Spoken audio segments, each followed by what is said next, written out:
the sun, I wanna feel it right inside me, oh yeah. I wanna walk into the beat of the drum, I want my life return by me, oh yeah. We together as one, we're all the same. Oh yeah, yeah, together as one, let's celebrate and let the world know.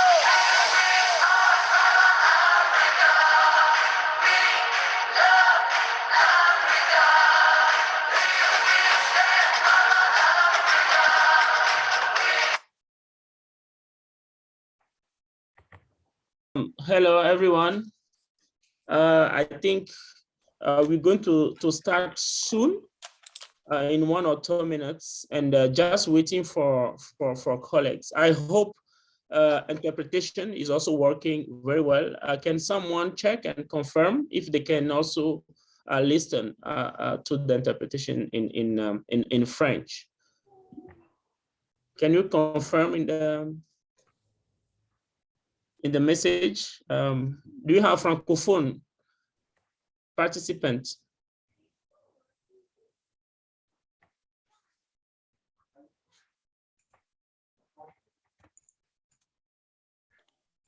Yes, the French interpretation works.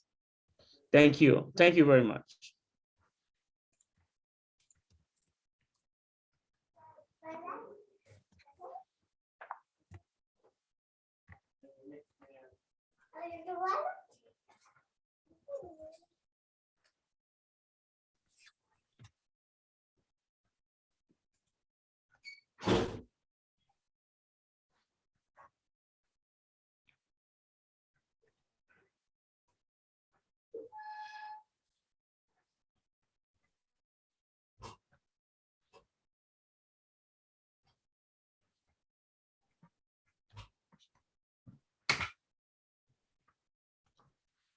Before we start, let me introduce myself quickly. My name is Komi Cho.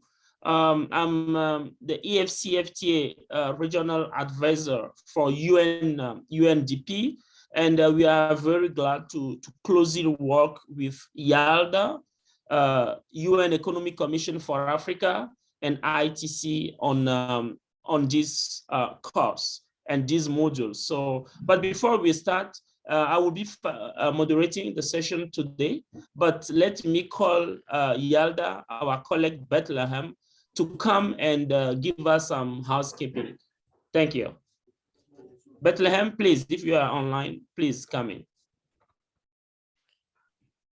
Hi, everyone. Can you hear me? You audible?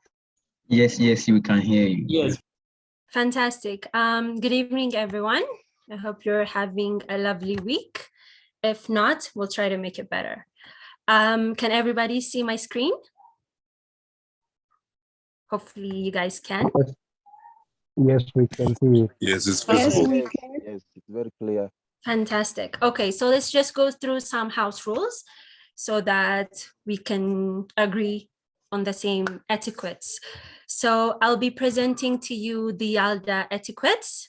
So what are the do's and the don'ts that we shall be keeping throughout this 2 hours online session? So the first thing is we should all have mute ourselves.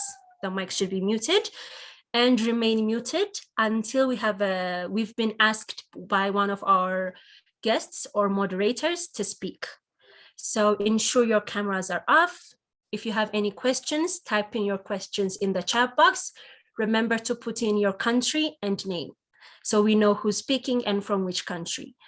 And when you guys are called upon, if you guys can on your camera, that would be good. If not, it's okay. You can just unmute and speak. So that's what our do's and don'ts.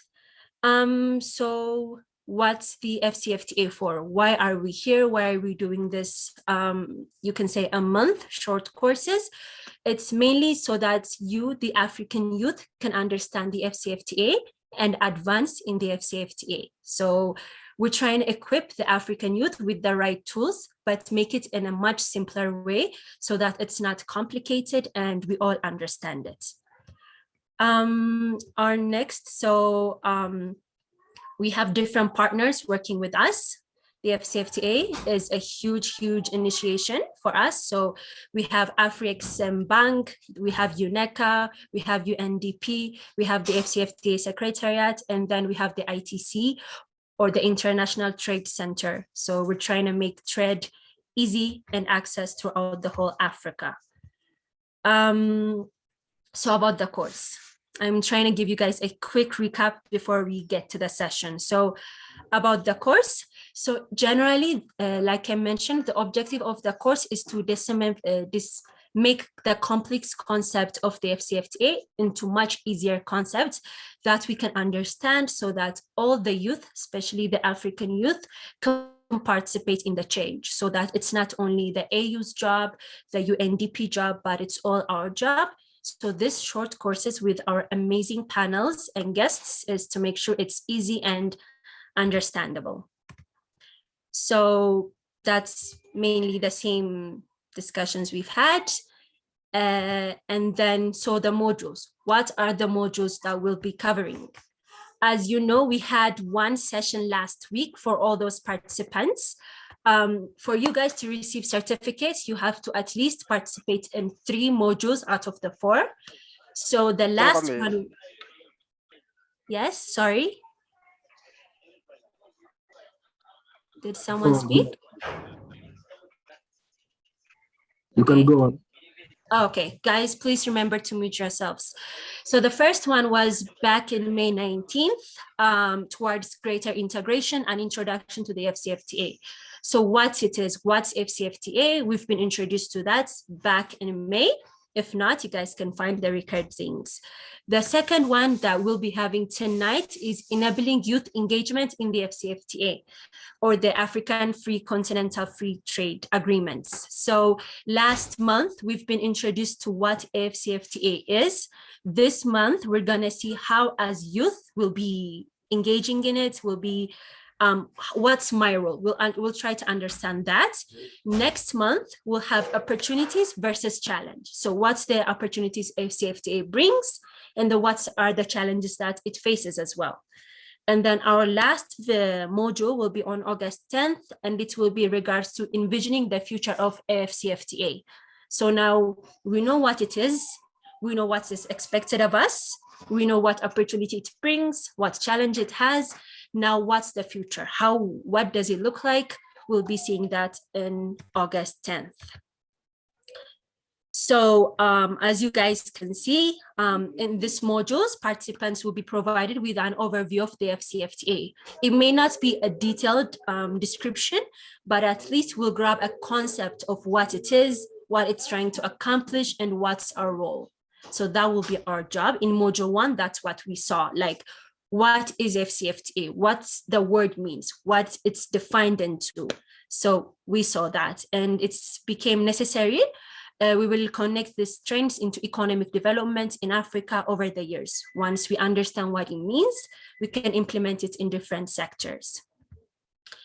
And then module 2 will be participant may also, as a participant in this module, will take a step further towards understanding the FCFTA by evaluating the specific role of the African youth. Like I said, what's our role? So we know what FCFTA is, and then what's our role? How can we engage? How can we benefit? Stuffs like that. And then module 3, like I told you, opportunities and challenges. COVID-19 and other challenges were faced even in the implementation of FCFTA. So how can we achieve it? And then what challenges does it have? Last but not least, the final module seeks to tie together all the knowledge that we saw, and then how can we move forward? What's the next step? How can we grow as a youth and just as a continent? So the program is a learning program, and it's based on our different time zones. So we have 5 p.m. GMT, 7 p.m. CAT for Central Africans, and then 8 p.m. This says CAT, but it's actually EAT, East African time. So for us in Kenya, Ethiopia, different countries, East African countries, it's 8 p.m. Central African countries, it's 7 p.m. West African countries also, and then 5 p.m. GMT, or like those with GMT time zones. So the workshop will serve as a live interactive platform. So those of us who are present in this session will be having a live discussions. The AfCFTA will listen from amazing experts who will give us amazing insights. And of course, we will have a Q&A session to clear up some ambiguities. And for participants wishing to get certificates, like I told you, for attending the workshops, pre and post work will be required before each module and a short quiz, so that we can know it's not just you guys are in the Zoom, but you guys are actually taking away what we want you to take away. So there will be short quizzes, but don't worry, this is just to see if we actually met the goal we tried to set out for you guys. So just an assessment, basically. Almost done. And then the evaluation. So during the session, the hosts and presenters will run polls to anonymously gauge the understanding of the course by the participants. So after every discussion point, we'll see if you guys have been getting what we've been trying to put out, or if we need to work on some of the modules that we're presenting. At the end of each module, participants will be presented with a quiz comprising of 10 multiple choice questions and a homework assignment, which will be submitted as a document. Participants will also be presented with a survey at the end of each module to understand how they engage with the module and the coursework facilitators. So all successful participants will receive a certificate of completion upon completion of the program. So we have our multiple choices, we have our take-home homeworks, and then the surveys. And based on this completions, you guys will be able to receive certificates. So quizzes and the evaluations. At the end of each module, participants will be presented with quiz comprising, like I said, 10 multiple questions about the course content they have interacted with. So you guys, if we could mute our mics. Possibly, that's one of our highest etiquettes, Sahardid, I think. So to gauge an understanding, just to see if you guys have been getting at least the main concept of the modules that we've been trying to put out. So a link with quiz questions will be shared with participants for their responses. So all our present members in this meeting, if you continue to be present throughout the session, which is only 2 hours, and it's very interactive, so don't worry, it's not boring. You guys will be sent the link with the questions, and then to see how much you've actually got out of the module, and then next month as well, and then next month as well. And then we'll be given, like I said, a homework, a written assignment of between 600 and 800 words, which will be submitted through a shared form as a document upload. The assignment will also gauge the participant understanding of the course. The same, just that other part is a multiple quiz. This one is somewhat of a short essay. And then we'll just see in your own words how you guys actually, what you guys think, what you guys got out of the modules. And then, yeah, so YALDA launches the Umoja Africa Campaign Youth Survey, which entirely focuses on different aspects of the FCFTA agreement. So from these diverse backgrounds are invited to take part in the survey. You guys are, invited to take part in the survey, which is already live, sharing their ideas, thoughts, concerns about the FCFTA. So we value your inputs. It's not just us who's giving the courses, but we value your inputs, we value your ideas.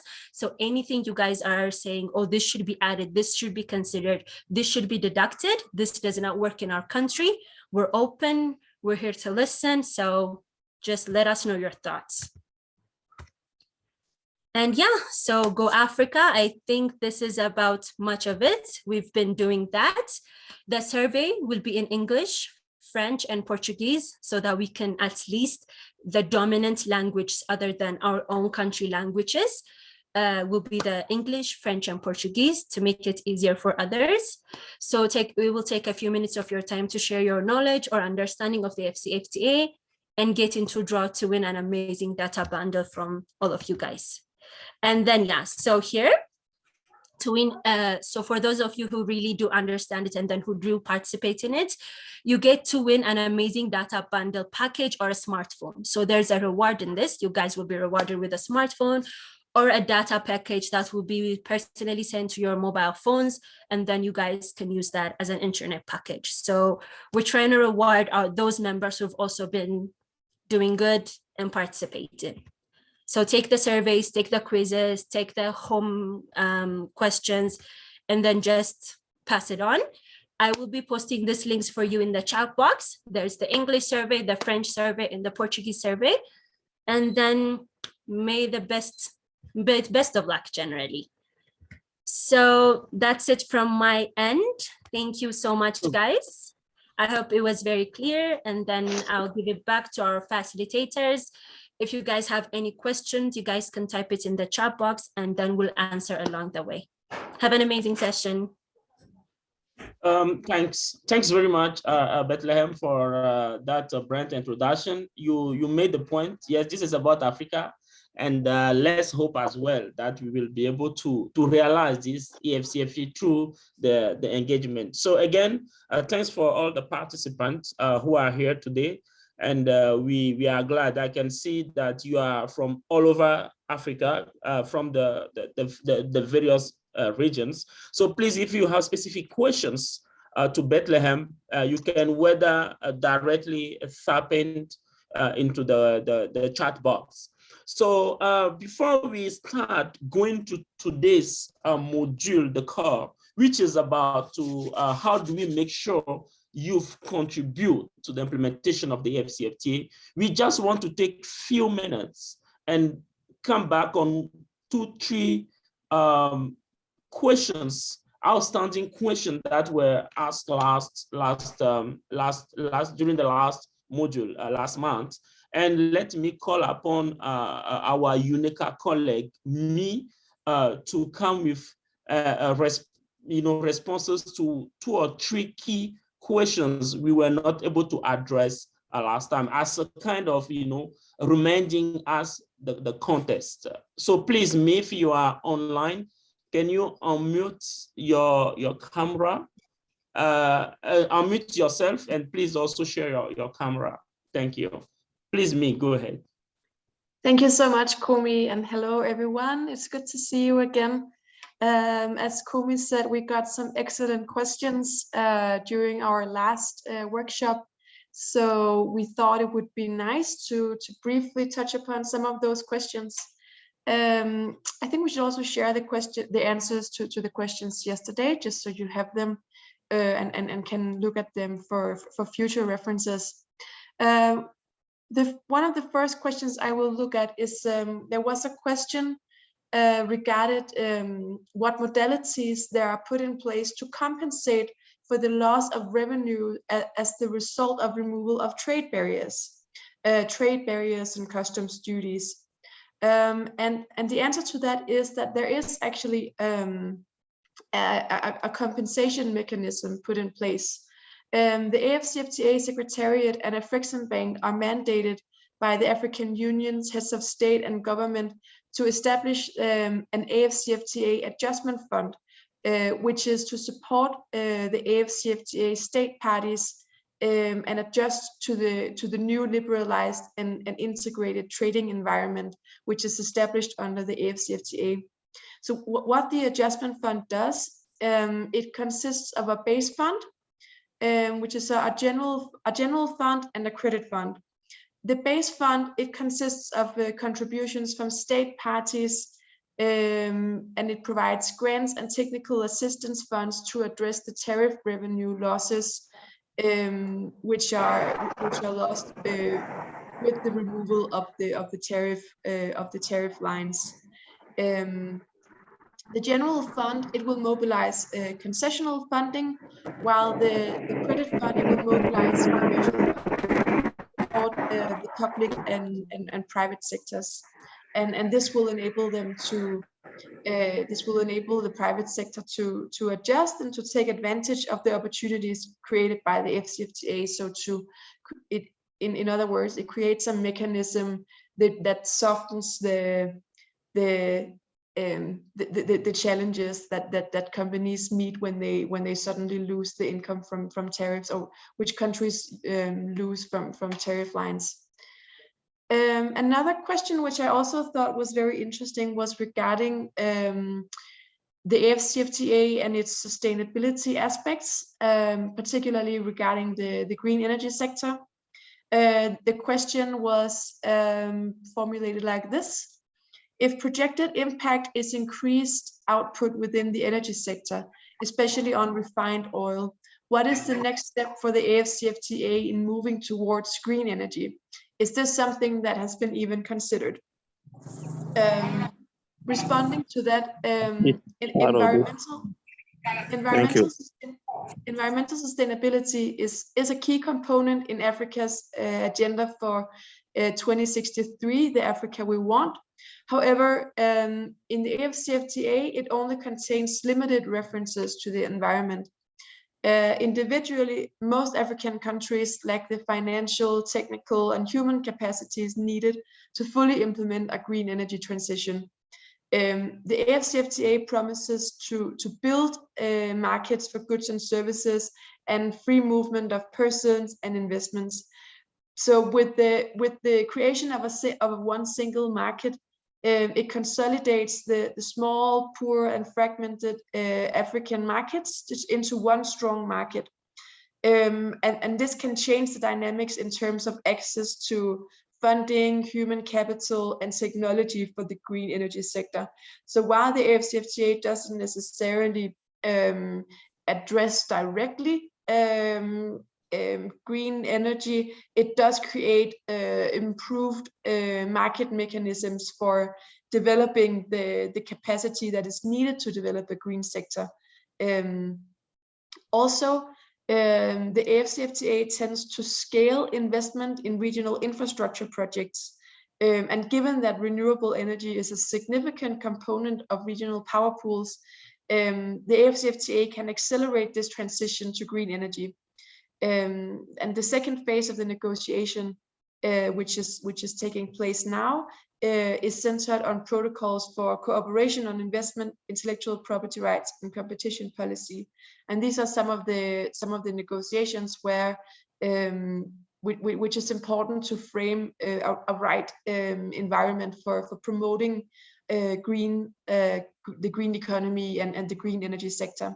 So this is also something where you as a youth will be able to promote your interest in promoting the green energy sector to your governments, as there could be a stronger language within the AfCFTA negotiations. I think maybe if I stop here, Kumi, then you can take the next questions, and if we have time, I can take some more.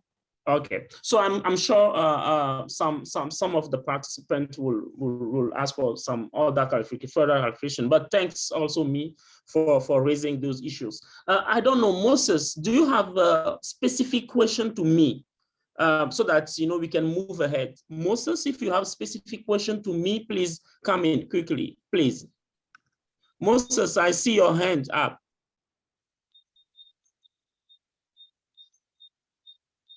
Okay, Moses Dasmani, can you hear us? Okay, so please, colleagues, you can also post your questions on the chat box, and then we will take them. I don't know, Said, you want to ask a specific question to me before we move? Please, Said, because we want to make also the session very interactive. So Said, if you can unmute yourself. And so with regard to the link to the last month module, I think Bethlehem can reshare it in the box so that everyone has that link. Thanks. Moses, do you want to okay. Yes, please. I want to thank you very much for the opportunity and to encourage you for the organizing such summit for us to be enlightened on things happening globally. We are very grateful, and I'm very glad to be part of this summit. Thank you very much. Thanks, Moses, and thanks, Yalda, for coordinating and all the participating agencies and everyone who are here. We are also glad you are here, and this AfCFTA is for you guys. Thanks. So thanks to also again to me for the responses. Last module, during the last module, we also have some issue related to rules of origins. Actually, the conditions, under which you produce, you transform your goods to be able to get the preferential tariffs, like reduced tariff under the AfCFTA.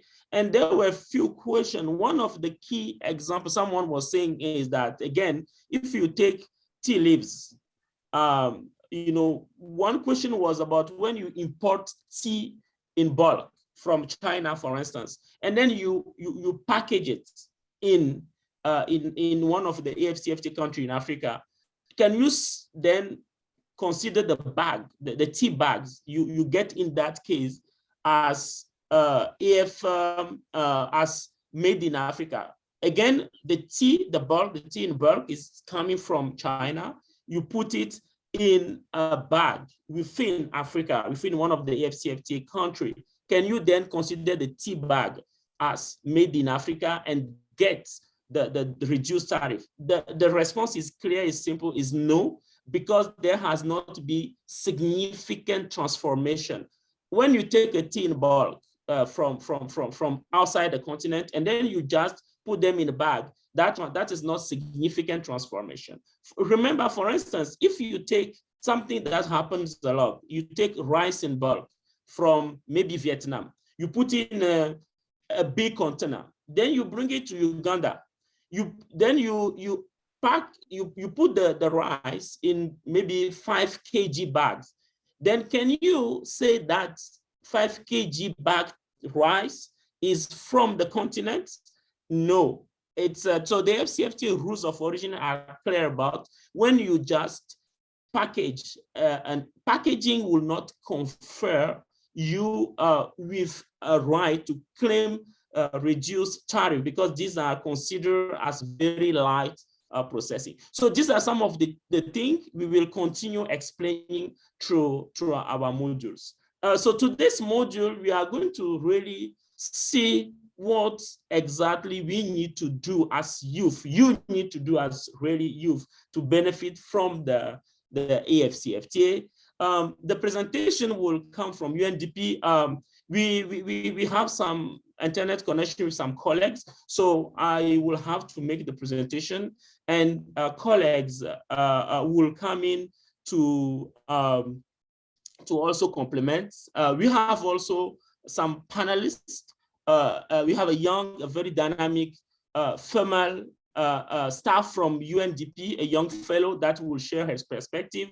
We have also 2 entrepreneurs, one in service sector, Dr. Tumusimi, I hope who will share with us what he has been doing in telemedicine within the continent. We also have Nene from Gambia will share with us some of her business and how consuming African product is helping her. And then we also, of course, will have our colleague, another colleague from UNECA, Marlet Girma, who was also who spoke last time about the AfCFTA and share some perspective.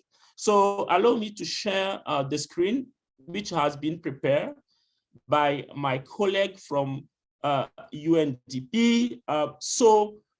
Today we will see really how do we enable youth engage on the AfCFTA.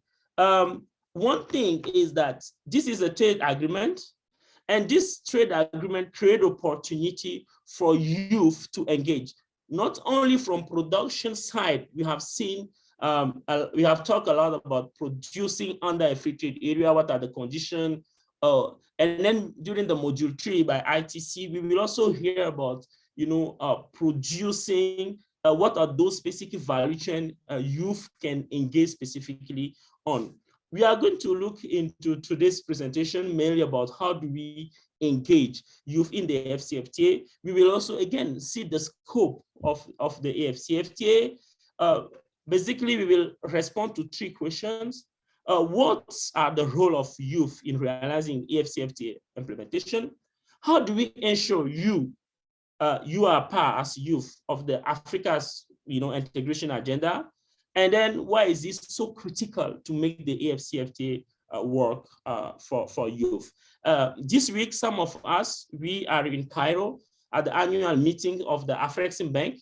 And then the theme of this year is really, how do you make youth realize also a leverage on AfCFTA to realize the the development outcome of the continent? So this is to tell you that youth is at the core of the AfCFTA agenda. There will be a protocol on youth, and then I'm sure some of you will also be engaged as well during various discussion and consultations. Now, again, for those that I think I've seen also in the question box, some of you were not present during the last module. So just to refresh our mind, what is the AfCFTA? So the African Continental Free Trade Area is about integrating African market, creating one market for the continent. We are talking about 55 African Union countries with more than 100 borders. So through reduction or elimination of tariffs and non-tariff barriers, the AfCFTA is trying and will achieve that to really to integrate African economies. I think this also was shared and was explained by UNECA colleagues during the first module. Here we are talking about 1.2 billion people as one continent and more than 3 trillion in terms of market outputs in USD. Now, what we know we have to understand is that as youth, some of you have heard about the regional groups within the continents. Those regional groups have already existing regional trade deals, trade arrangements, which means, for instance, when we take the case of the Economic Community of West African States, I think we have many participants from ECOWAS as well. So ECOWAS is a free trade area, and even more than that, ECOWAS is a custom union, which means no matter where the goods are coming through, the whole region, the whole country will apply a same external tariff to those goods that are coming out from the region. We also, and there are many countries that are part of the common market for Eastern and Southern Africa. Sorry to interrupt, Kumi. Yes. The interpretation has switched, so now English is the French version and vice versa. Can someone please change this so that everyone are able to get interpretation? So interpretation French and English, please. Can you change it back to the normal?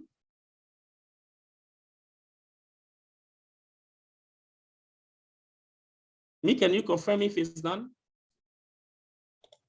Yes, I believe it is done now. Thank you, thank you. So so we also have the East African Community, EAC. There are many others, and then you can see there the Economic Community for Central African States, ECAS, the Southern African Development Community, and so and so. This one is SADC and so and so. So those regional economic groups have existing trade deals. The objective is that those blocks today are forming the internal block as well when it comes to integrating the whole continent. But the hope is that in the years to come, those blocks will harmonize their rules and regulation toward this one AfCFTA. Now, why is it so critical to make the AfCFTA work for youth? Usually when we talk about youth, we use the African Union definition, which is those people that are aged between 18 and 35. And I think all of you, if not most of you, certainly are youth in terms of those participating. Now, even if you are not youth, your mind is certainly young. Now, we know most of, 60% of the continent today is less than 25 years old, which means, the majority, as we know, of the continent is young. And actually, the continent can leverage on you guys, young people, to realize, the ambition. There are many opportunities youth are engaged in now, from fintech to processing, transforming goods, whether it's leather bags, agro processing, and so and so.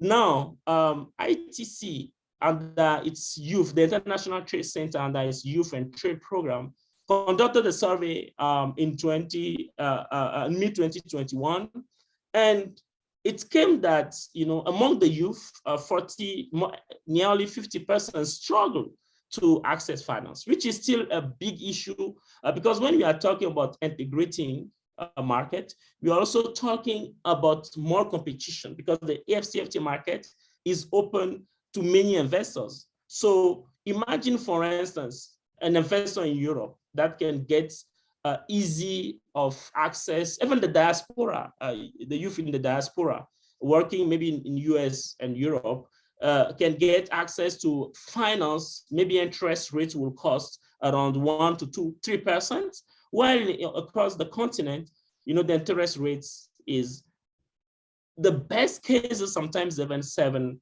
to 8%. So how, as can you compete with those that are getting lower costs of finance, and then come and invest within the continent? So this is also a very important issue to address.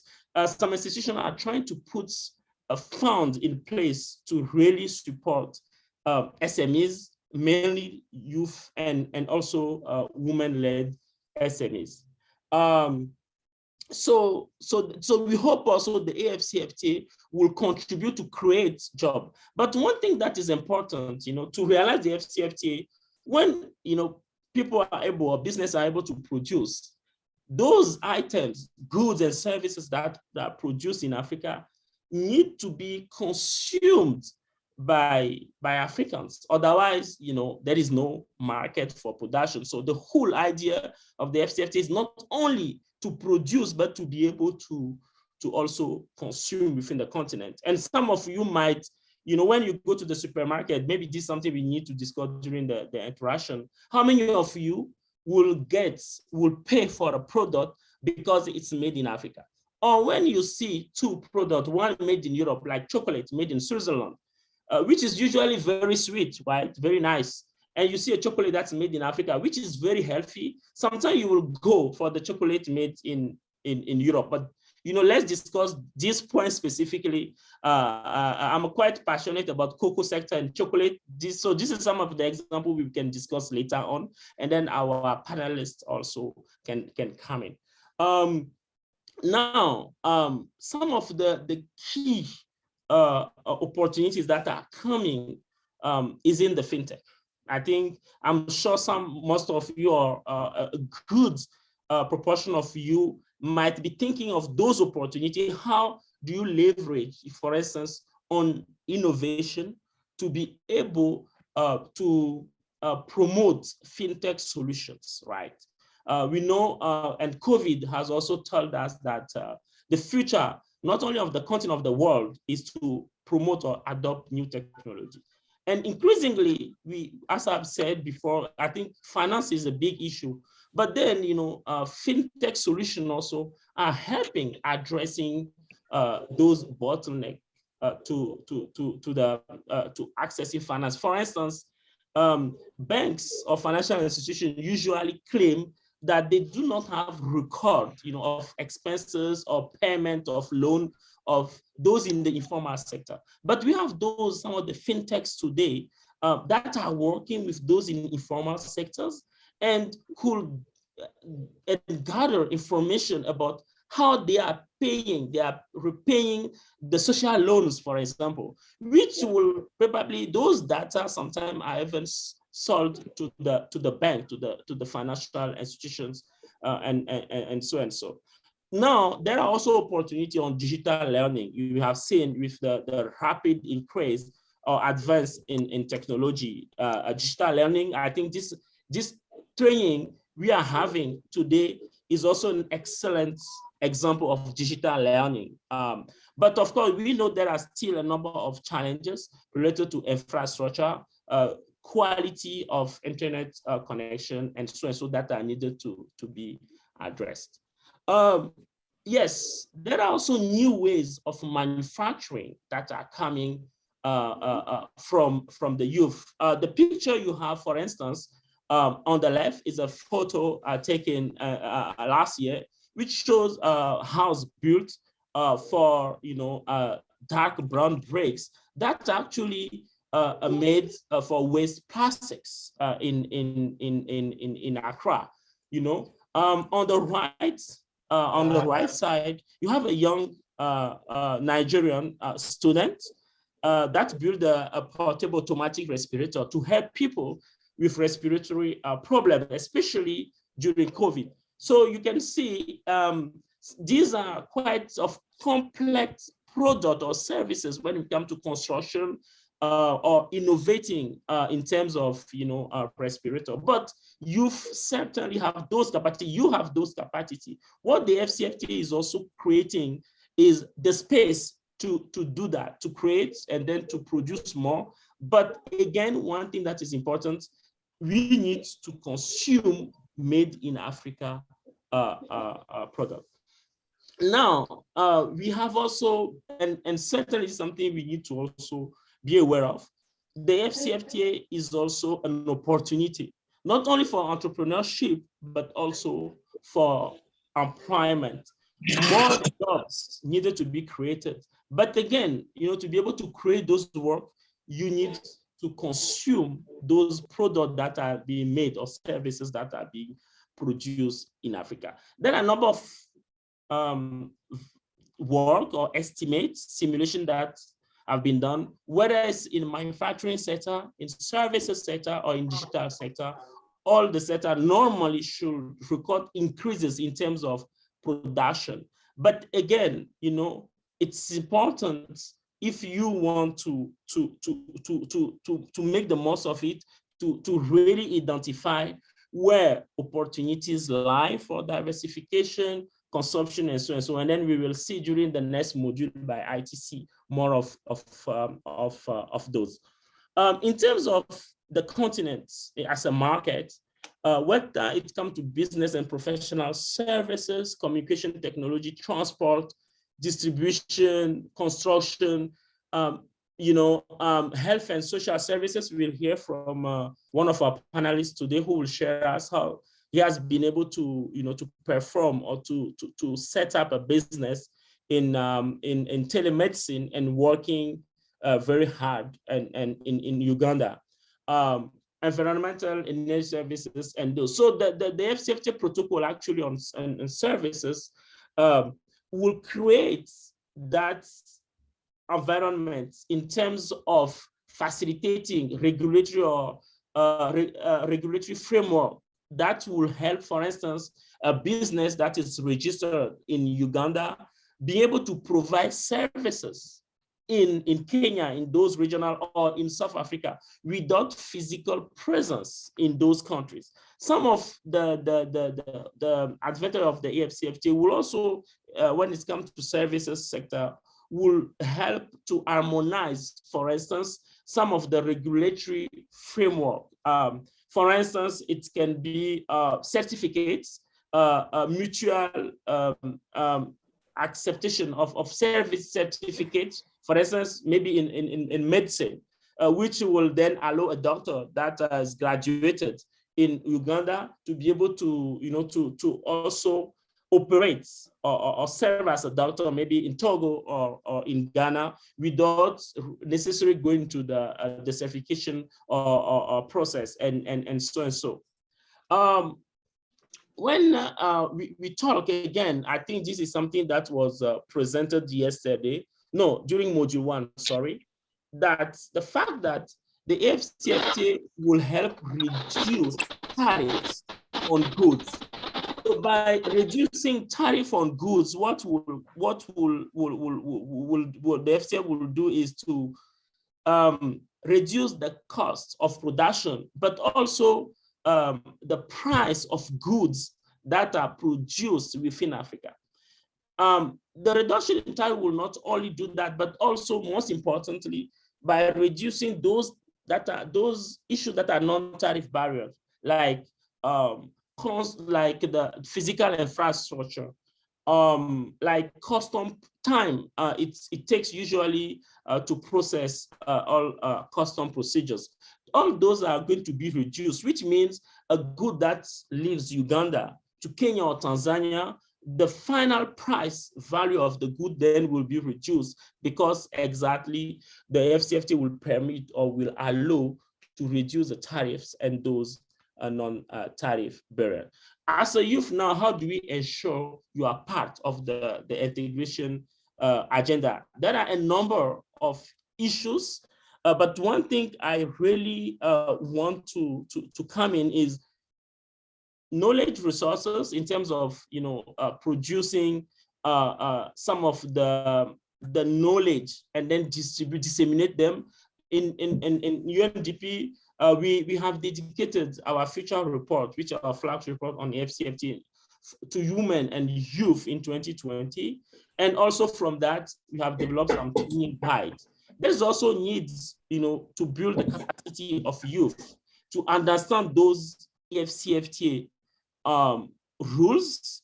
I think this webinar or this course organized by YALDA is very important in this regard.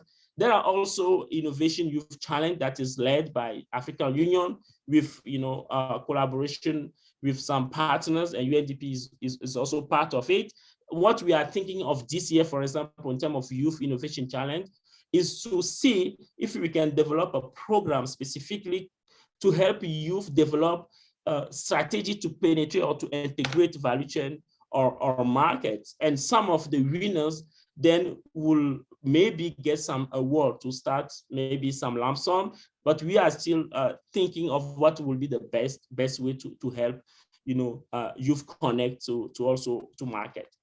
The rule, it's important that as youth, you are engaged in the AfCFTA implementation, and a number of countries have been developing the AfCFTA implementation strategy. So I want to call upon here my colleague, Margaret Gilmer from the UN Economic Commission for Africa, to share with us some of the experiences with regard to youth engagement in the policy making at the national, regional level when it comes to the AfCFTA implementation strategies.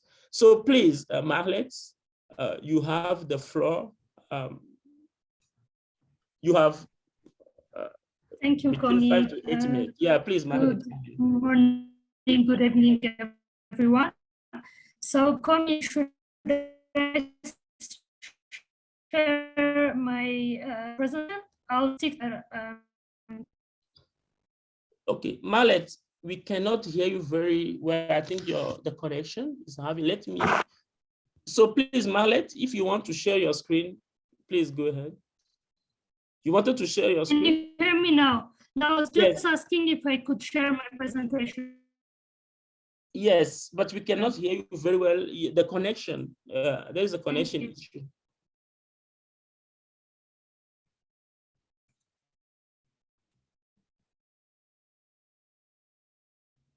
Thank you.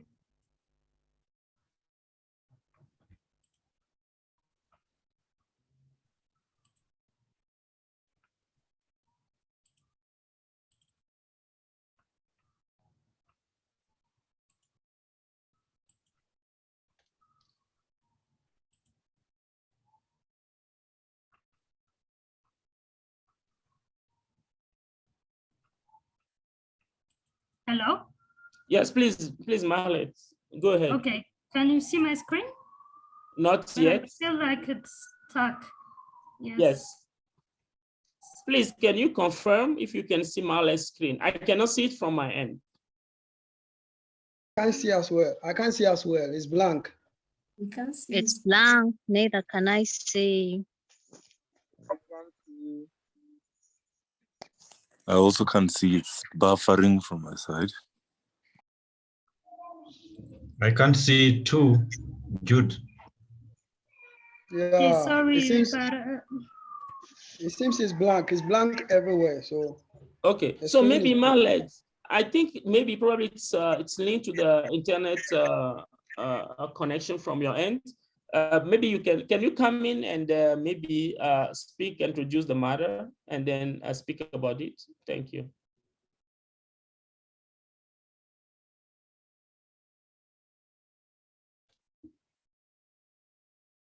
Marlet, can you hear us?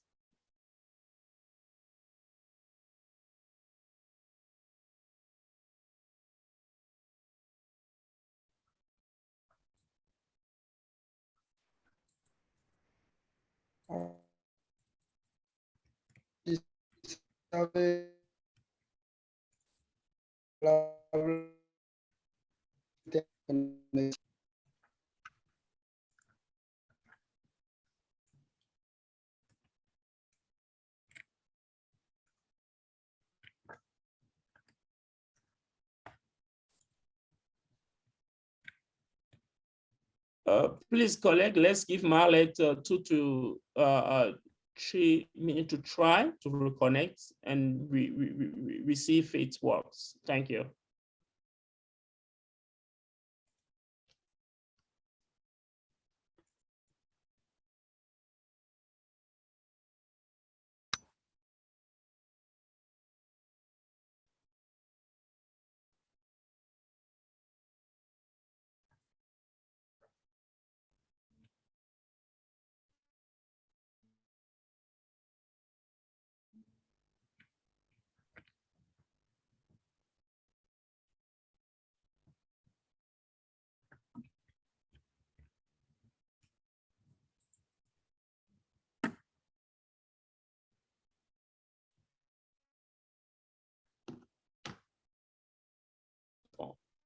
Marlet, are you back?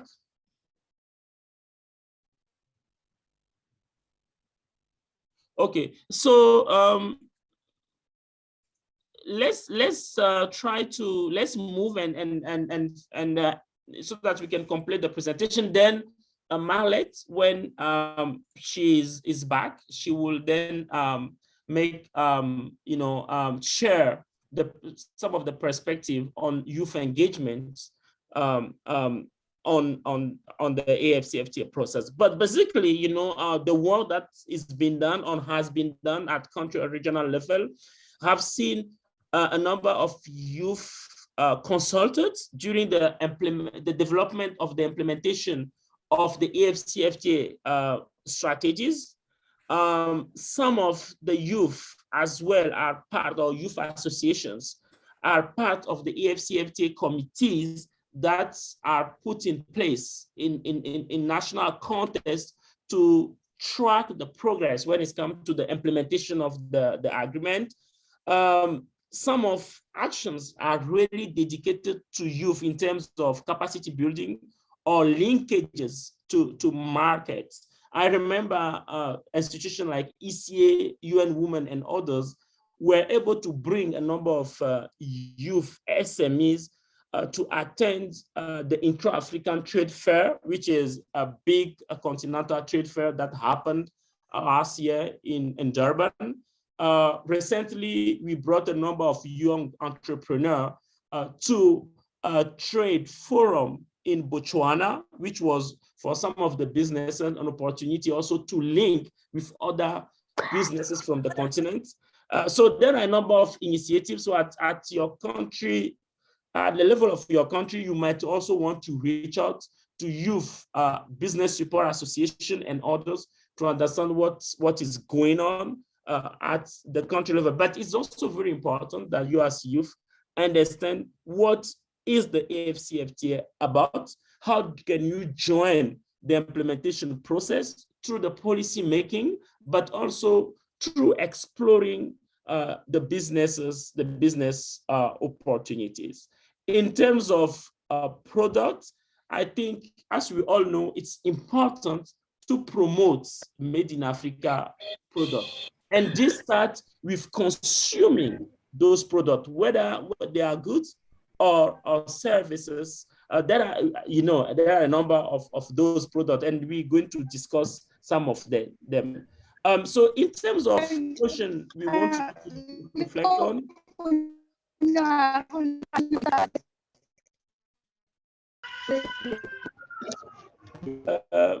Please, those who are not speaking, can you mute yourself, please? So some of the questions we need you to consider during the discussion is that, what is your Made in Africa product, for instance? Or how does your Made in Africa product, contribute to Africa's transformation? What do you think you should, as a young entrepreneur, do to expand in the AfCFTA or in intra-African markets, and so? And we are going now to call upon some panelists, a few colleagues to intervene. But before that, I want to be able, we still have like 1 hour. So what we are going to do, maybe leave you guys ask or intervene as participant, maybe taking 3 to 5 questions at this stage. Then we will come again and ask specific questions to our panelists. Please, I can see Raphael Alpha Messon, who raised his hand. Please, Raphael, you can introduce yourself and ask your question. Thank you. We can start with Raphael. We have Alpha, Raphael, we have Emmanuel, and we have Tasha. So let's take the first 3 questions. Thank you. Raphael, please.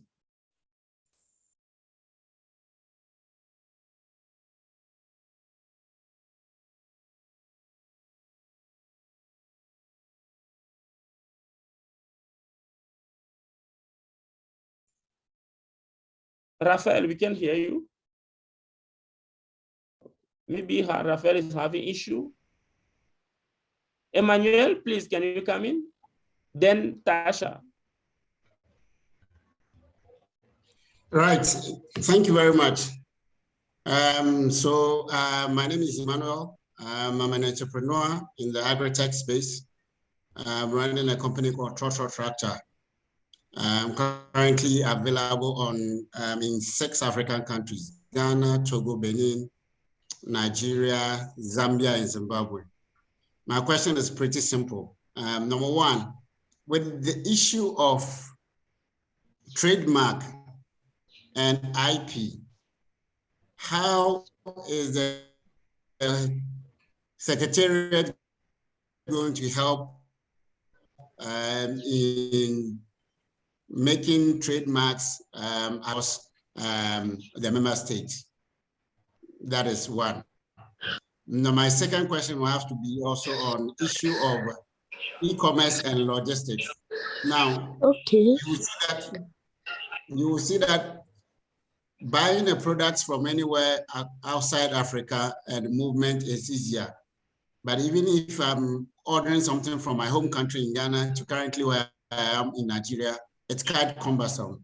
How is the free trade making this logistics bit quite easier for movement of goods, especially in this free trade area? Thank you very much. Thanks, sir. Thanks, Emmanuel. Questions are noted. Tasha, please come in. Thank you. Thank you so much. My name is Tasha, and my question stems from an article that I saw I'm from Zambia, from the Zambia Business Times, and it basically talked about how the AfCFTA is places local manufacturing industries at a disadvantage, especially countries like Zambia. The article said because Zambia is is quickly growing its manufacturing sector. So the article explained that the AfCFTA is in favor of African countries with a larger industrial base and not necessarily countries like ours that have a smaller manufacturing industry. So when I read that, I didn't really understand, because I've always felt that it benefits countries like ours that are growing because it's supposed to create easier flow of trade. So I don't know what your thoughts would be on that. Thank you.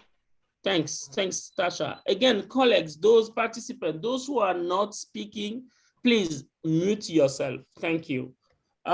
Let's take two additional, Pascal and Mark, and then we can close this session of question and we can go back to our panelists. Please, Barnabas, please come in, and then we will have Mark.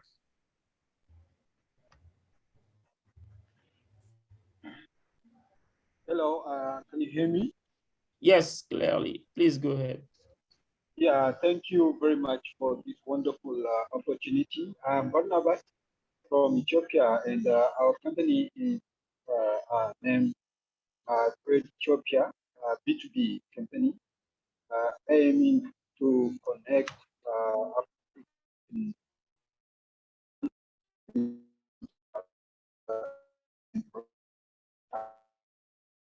Barnabas, I think we cannot hear you properly. Barnabas. How many people are aware? Yeah. Okay, please go ahead with Can you your hear me? question.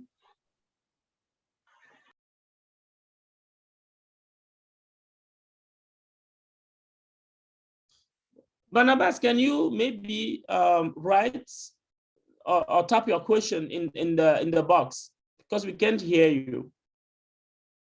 So let's take this for this first round. Can you hear me now? Can you hear me now, please? Okay, yes, it's better now. Please come in. Thank you, sir. No, what I'm asking is about the information gap. How many users in Africa knew about or aware of AfCFTA? Because as you have been presenting that 60% of African population is yours, but amongst them, how many of them are informed about this free trade area of Africa, and how are you trying to reach them or inform them in a high school or higher institution or in the radios and TV? So this is my question, and I thank you very much. Thanks. There are other questions in the box, but please let's now let me quickly try to respond to some of the questions. Then we can we can have a round of discussion with the panelists around actually these specific questions, and then we will come back. So what I'm going to do is, instead of me being speaking too much, I want to call now some colleagues to come in. Marlet, I think, is back. Marlet, are you back? Yes, Komi, I'm back. I want to make sure, please, before, let me also call in Dr. Musime. Are you online? Yes, I am, Komi. Thank you. Yes. Thanks, Simon, and nice to interact with you again. Eleanor, are you also online? Yes, Komi, I'm online. Thank you. Nene, I think Nene informed us that she has to move. So when she is online, she will come to us. So we will try to answer some of the questions through the panel discussions. And if colleagues, there are also some outstanding questions, please come in. I don't know if Ify now is online. Ify, are you online? Can you hear us? Okay, I think if he's still having issue with the connection. So let's start. Margaret, please, can you now tell us how you have been engaged within the context of the AfCFTA? There is this question from Barnabas, who is saying, actually few people are still aware. What is your perspective about that? What, do you think, what are we doing? I want you to come in because you have been leading some work at the country level from UNECA to tell us exactly, how we are addressing information gap. Thanks, Marlet. Okay, thank you, Komi. I was thinking if I did my presentation, maybe it would answer some of the questions, but I'm not sure if you already gave some of the information and you want me just to answer the question, or do you want me to do like in 2 minutes my presentations? So you can share your screen and respond to the question as well. Maybe if you have some specific facts. I'm not going to share my screen because I think the connection is not that good. Please go ahead. I'll just talk on my slides and I'll share my slides later on. Please go ahead. Okay, so yes, thank you, Komi. So as Komi mentioned, for the AfCFTA to work, it's really important that the agreement is put into a national context. So in this space, actually, countries and regs have been developing their AfCFTA national and regional implementation strategies. So just to tell you, first of all, the need to develop an AfCFTA national strategy was actually endorsed in May 2018 by the Conference of African Ministers of Finance, Planning and Economic Development, who highlighted the need for each AU member states to develop a national strategy because it is considered as a critical step for an AfCFTA agreement to be operationalized, and also so that the agreement will deliver its expected outcomes. So with the support, actually, with the support of the UNECA, today we have almost 22 countries that has developed and validated their AfCFTA strategies. Just to tell you also on the objective of the strategies. So the strategies identify the key trade opportunities, the current challenges, and the steps that are needed or required for a country to take full advantage of the agreement. And the regional strategy comes to support implementation in a coordinated way.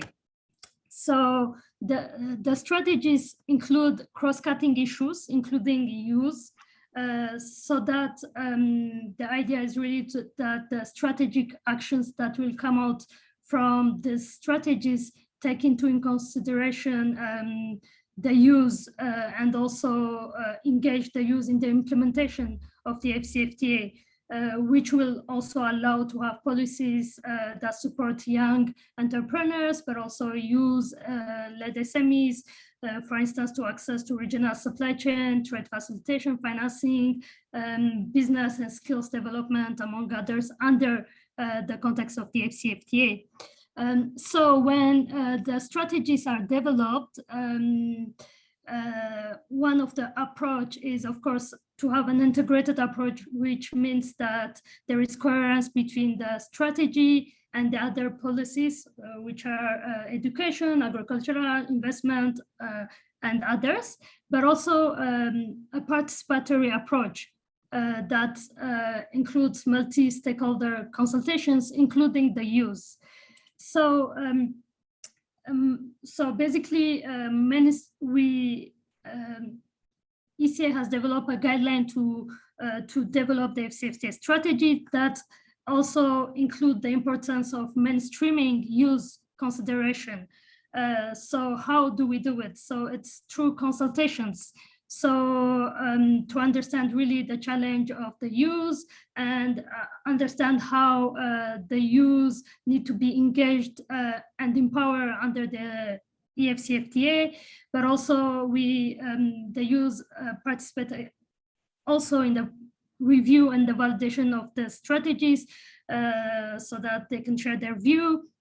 So the reason why we want the use to be part of the development process of the AfCFTA implementation strategies, it's because the strategies have, of course, action plans that will be implemented.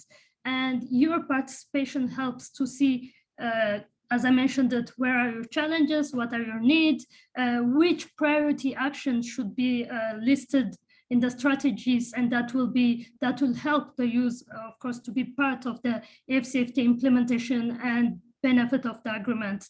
So this, for example, include, to come back of one of the question, capacity building for the youth, communication campaigns that are youth-friendly to raise awareness about the AfCFTA and all, but also participation of the youth in the national committees, youth inclusive policy development, access to finance, and so on.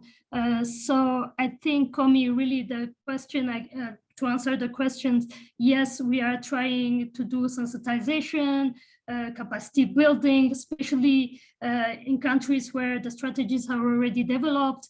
There are some priority actions that are really focus on youth, capacity building, communications, awareness raising, and so on. Thank you. Thanks very much, Marlet, for those additional, issue. I'm seeing a lot of questions here, but please don't worry. I think today we have time. We still have about 50 minutes to answer the questions. So we will come back to the questions. But thanks, Marlet. Yes, engagement with the youth is ongoing. There is also, a question to specifically YALDA. I think Laon has been trying also to respond to some questions. So let's know also that the FCFTA is a new process. As Mahle said, there is a gap. Youth at country level have been involved in the development of the AfCFTA implementation strategies. As youth, you have to make sure your group or your association are following up, tracking, monitoring what's happening on the ground. But there were also some questions about logistics, intellectual property rights. Before we go into some of those discussions, I really want to now call Dr. Tumisime to come and share with us what he has been doing in terms of telemedicine and how you have been, as a specialized healthcare service provider, you expect to grow through the AfCFTA. What are the logistic challenges you are facing, but what are also, most importantly, the opportunity? So please, Dr. Tumisime, come in, introduce yourself and share your perspective, and most importantly, what you are doing. Thank you. Thank you, Komi. Good to hear from you again. Thank you for the opportunity, everyone, to be part of this workshop. And also to participate and listen and learn from my other colleagues. My name is Dr. Simon Tumisime. I'm a medical doctor at the Medical Concierge Group. The Medical Concierge Group is a digital health and telemedicine company headquartered in Uganda. We offer teleconsultation and last mile laboratory and pharmacy services through, we have a consumer brand titled Rocket Health. So the way our services work is we ideally, I could say, we are a hospital. We tend to tell people we are a hospital, but a virtual kind of hospital. So we are currently based primarily in Uganda, but in working on expanding to Kenya. We're already in the process. We have a license and patent in Nigeria. We're in the process of expanding to West Africa as well. So Komi asked an interesting question. What do you produce and what do you sell in Africa? So I usually like to refer people to our mission. I understand, and I was listening to the discussion on the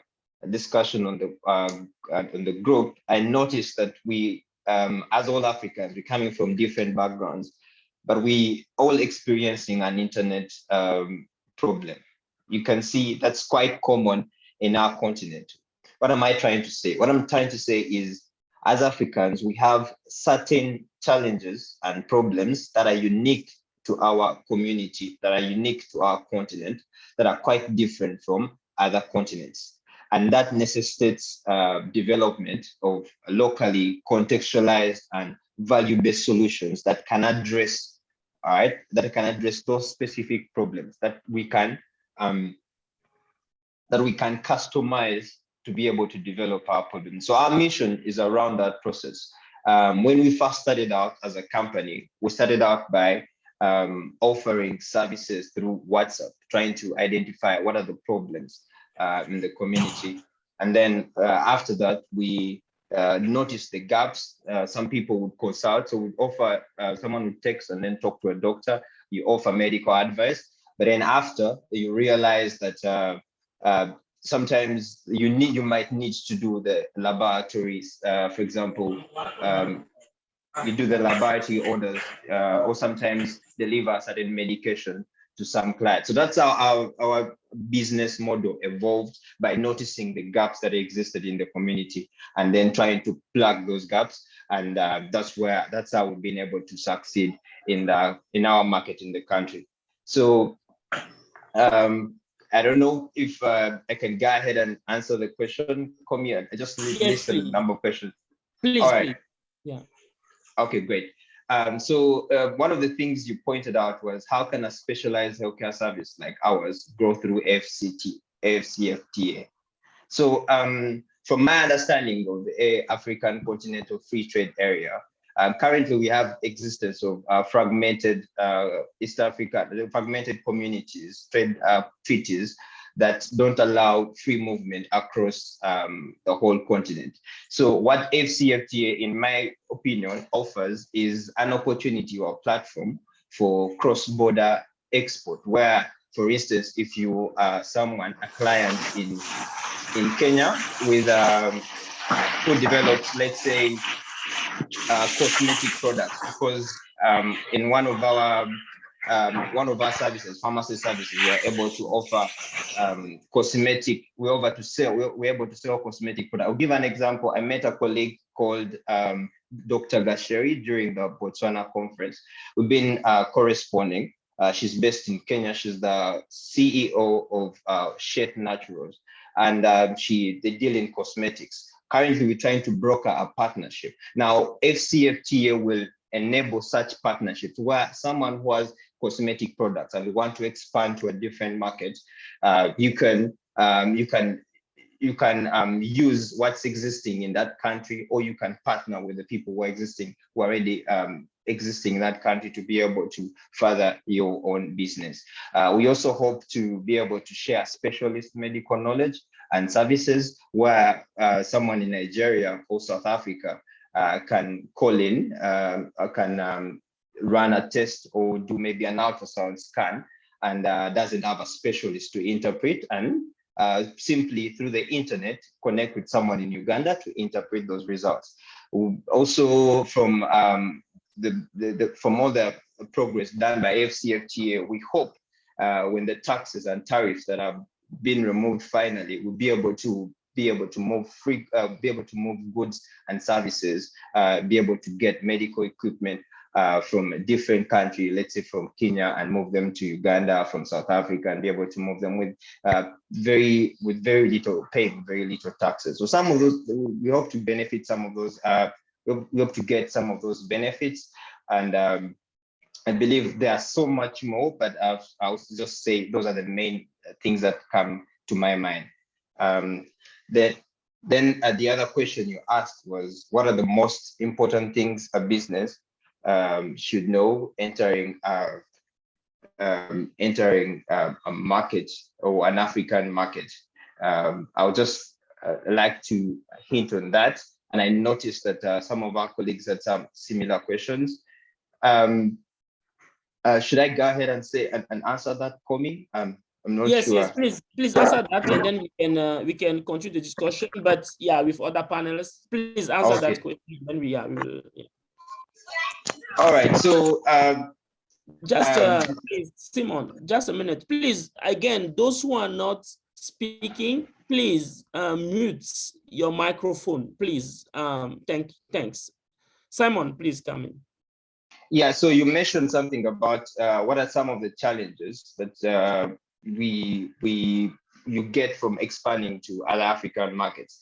One of those things, and I believe you stated it in your presentation when I was paying attention, you said something about majority of the African youth-led entrepreneurship businesses tend to have a challenge in developing or raising capital.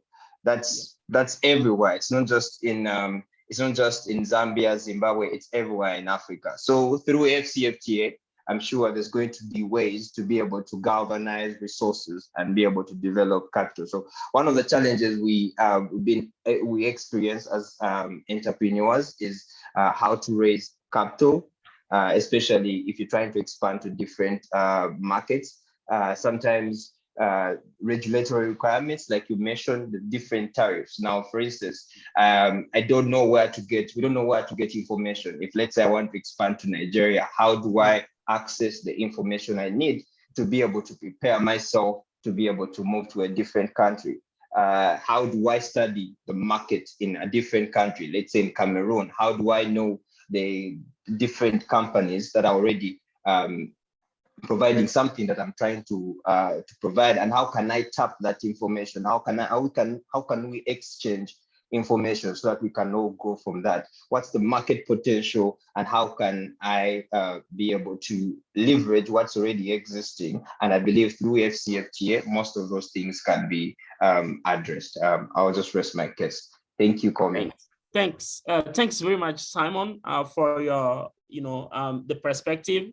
And the challenges, yes, you have raised. You are producing and services like the medical service. You have those challenges. Those are also who are producing goods are facing. Again, there are a lot of questions, but let's again move quickly to Eleanor, who just joined UNDP as Young African Woman Fellow, but has already engaged a number of young entrepreneurs. The latest was in Botswana a few weeks ago. So, Eleanor, from your perspective, how do you see AfCFTA benefiting for youth? There are a number of questions, challenges, but how do we address those challenges from your perspective?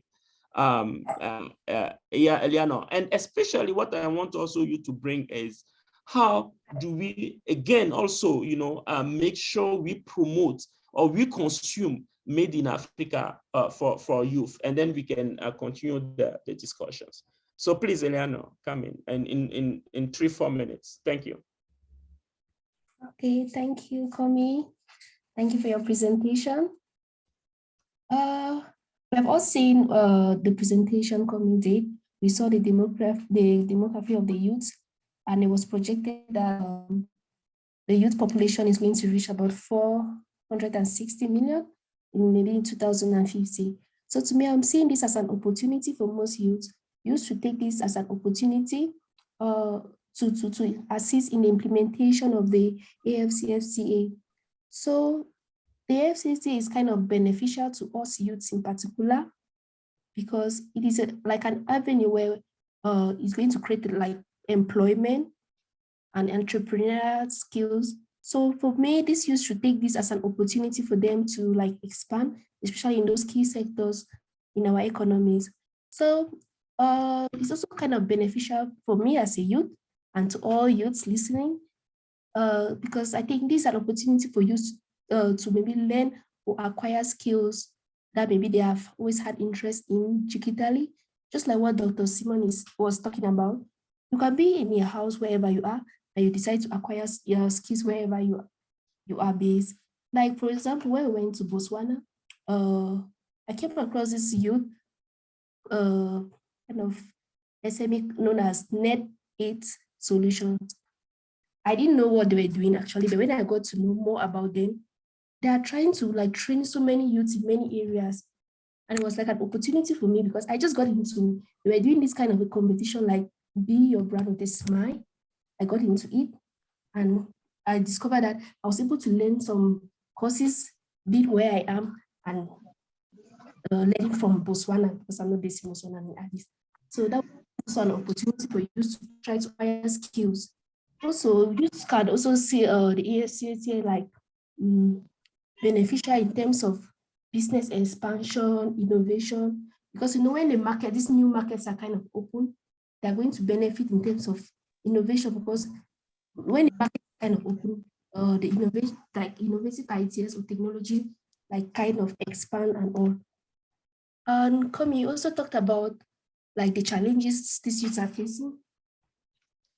Like how can, so to me, I can like bring out 3 main challenges which these youths are facing. And one of which is like the information. Dr. Simon also talked about this information. And I think from some of the questions that were raised, they keep talking about this information. So one of them should be like, let's try to address the issue of information. For example, if I go back, maybe say, if I move around the street of Addis Ababa right now, and ask a youth, how can he benefit from the African Continental Free Trade Area? Most of them will be like, what is first of all the African Continental Free Trade Area? Because they haven't even understood what it is. So the information, we should try to create the awareness to all the youths out there, let them be able, they should be aware of what is going on and try to bridge that information gap. Also, we also have the issue of access to finance, which I think the Afreximbank and EcoBank and other banks out there are trying to see how they can bridge this access to finance, like trying to make sure that those SMEs out there have access to those finances and all. We also have maybe to facilitate maybe access to the market for these youth which are out there, and all they should be able to have access to the markets, especially in other countries and all. And you also asked a question on how can we like promote maybe the consumption of made in African goods. It is time for the youths in Africa to maybe recognize the value of the African goods, because that's one problem. We don't recognize the value of the African goods. Let's try to recognize the value of our own made in African goods. And Africans and the youth have to understand that doing business in Africa is something that we should all try to mobilize so we can expand into other markets. And I think if we're able to recognize this and be able to consume those our goods, it's going to help us in terms of like, it's going to increase the GDP of our countries, maybe by increasing government revenues and all. It's going to increase the intra-African trade as more consumption of the made in African goods. It's going to reduce the consumption of those goods which consume from China, Europe, and USA. And then I also think if we're able to consume made in African goods, it's going to increase the local producers, it's going to increase the local producers' revenue. And maybe because most of these our SMEs out there, they are kind of like in the informal sector. But now if we tend to like encourage these informal sectors by consuming more of their goods, their revenues are going to increase and they might try to expand more, and then we will start contributing more like formal sectors than informal sectors. And then consuming made in African goods also going to like expand the value of or they are going to add the value of the made in African goods, especially in the market sectors. Because many people would now tend to see that African goods now have value than other goods. So I think as youth, let's all try to consume more, especially youth in particular, because youth are the main people who always like tend to consume imported goods more than what is made in Africa. So I encourage each and every youth out there to try to see the value in our African goods and try to consume them more. Thank you. Thanks. Thanks, Eleanor. Thanks also for reminding us that, you know, indeed we have valuable products within the continent. You know, you have very fantastic leather bags in Ethiopia, for instance. You guys don't need to go and buy bags in Milan anymore. Come to Ethiopia to buy those made in you know, Ethiopia bags. So this is something I think as you know, Eleanor mentioned, as young African, that is also a consumer of made in Africa product. We have those made in Africa. We have the cosmetics in Africa, in West Africa, for example, from shea butter, we have lotions, and so. And you know, we really need to consume. Again, that's what I really want to insist on. To make the market work for the AfCFTA, for producers, we have to consume. Those AfCFTA markets are not for extra AfCFTA consumers. Eleanor, you mentioned also market information gap. I think Simon also came specifically to, and you know, highlight the issue as entrepreneur. yes, and I know we also as UNDP, ECA and other institutions, the AfCFTA Secretariat, Afreximbank, are developing a number of tools, especially online tool platform to bridge those information gap. Again, I think it's a process. Let's not at the beginning saying let's not be discouraged. Let's keep the momentum. YALDA is doing also a great job in bridging the information gap. I think these modules over 4 months that require a lot of energy, structure, and a lot of engagement is also important in bridging those. But now I can see we are more than 200 participants, which is fantastic. I know some of you it's quite late night. Some of you might be moving from one place to another one, and so. So yes, interesting. I think there was one question about e-commerce and logistic IP in the context of AfCFTA by Emmanuel. The intellectual property rights is being, there is a protocol on IPR, for instance, under the AfCFTA. There is also upcoming protocol on digital trade, but those protocols will contribute to create those framework, to support e-commerce. But we know when it comes to logistics, it's infrastructure is a huge challenge. And I'm sure probably you are aware that a number of infrastructure projects under PIDA, Program for Infrastructure Development in Africa, financed by the African Development Bank, and a number of development banks.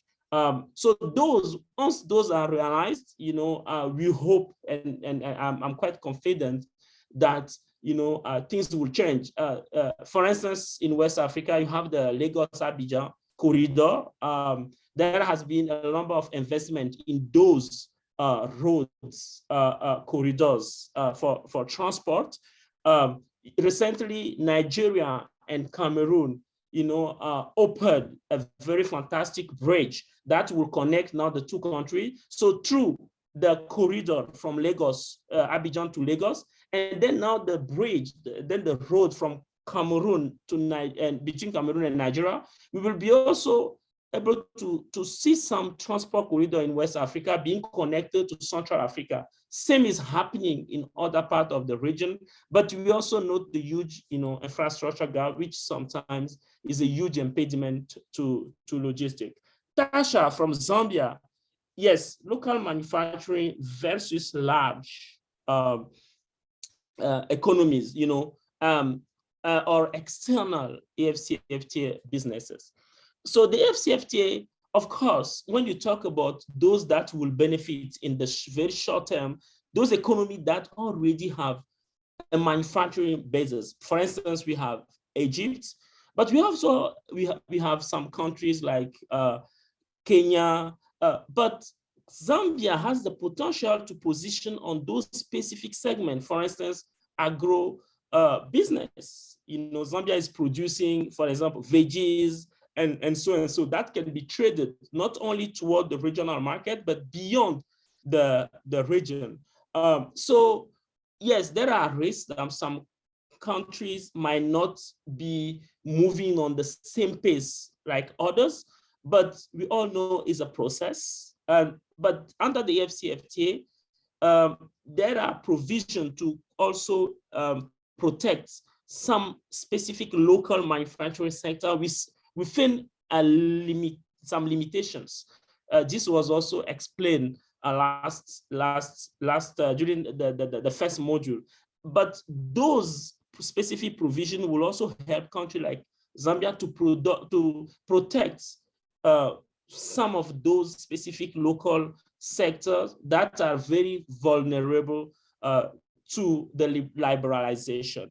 In terms of the competition, local businesses versus large businesses, the AfCFTA will also have a competition framework that will ensure or help those SMEs to remain in businesses. I see a lot of questions. So what I'm going to do now, I think we have about 30 minutes, is to go through some of the questions. and call upon some colleagues to also specifically come in and respond to the questions. One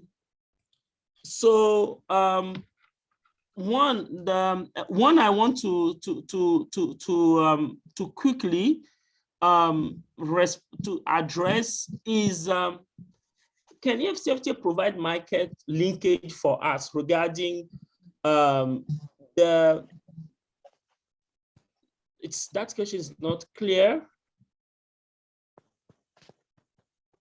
The market linkage for us regarding that are needs. Okay, regarding that they are needed within the sub-region. I don't know, Salut, can you rephrase or can you come in to ask your question? Salut Bangura, please. Feel free to ask your question in French. Vous pouvez aussi parler en français. On va traduire. Merci. Salut, please. Your question was not clear.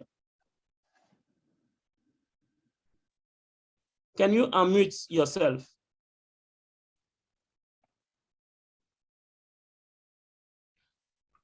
Yeah. Good afternoon or good evening to everyone. I hope you can hear me now. Yes, please come in. Hello? Yes, please, we can hear you. Yeah, can you hear me now? Yes, we can hear you. Yeah, the question is, can AfCFTA provide market linkage for SMEs in Africa? Example, if you are in Nigeria, you are in Ghana, there is a lot of product that people want to get from Sierra Leone, and AfCFTA can provide the linkage, that the information that there is some amount of goods that are needed in Ghana. Example like palm oil, cacao, granite, rice, etc., etc. That is what I'm trying to say. Okay. So to quickly respond information.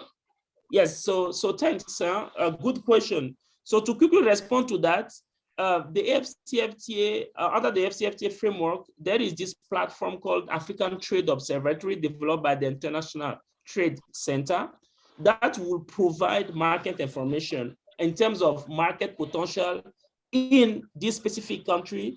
That will help you as business to estimate what is the demand of specific product or specific service. So the platform, I hope, will be introduced during module 3 or module 4 so that you can see actually what you can specifically do with the platform. Now, in terms of market linkage, yes, the information will exist to the platform.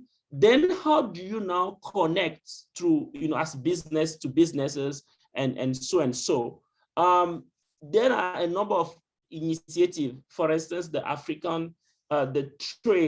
Inter-African Trade Forum that bring a number of SMEs and large businesses every two years to discuss business opportunities. So it's a very big continental framework or trade exhibition opportunities that actually link businesses among each other. The next one happening next year in Abidjan, Côte d'Ivoire. But of course, every year there are a number of those opportunities. And then I know institutions are also working to sponsor MSMEs to those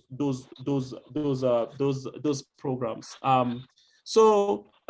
Maybe let me also call upon Dr. Hélène, your hand is up to ask your question quickly or a contribution, and then one will respond. Please, sure. Dr. Thank you so much.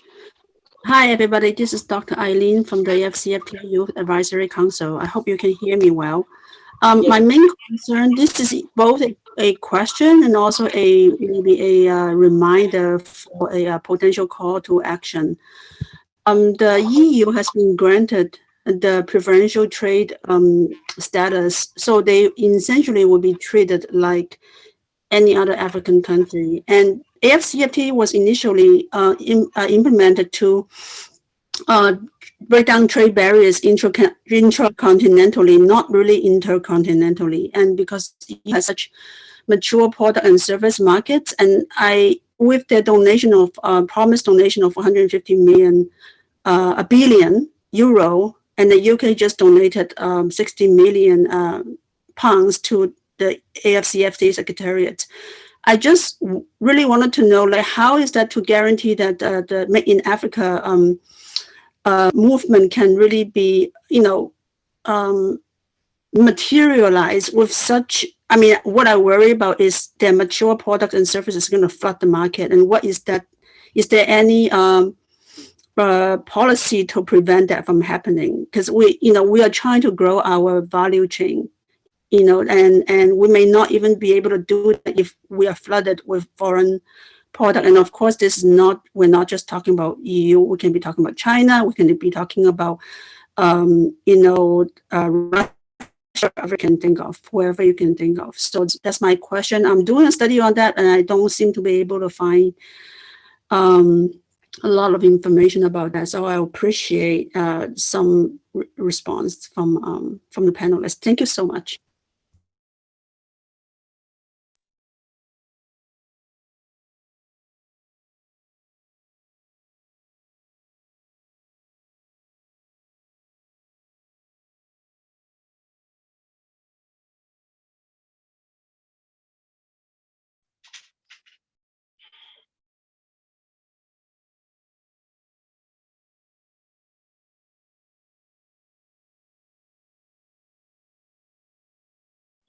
It seems you have lost Komi.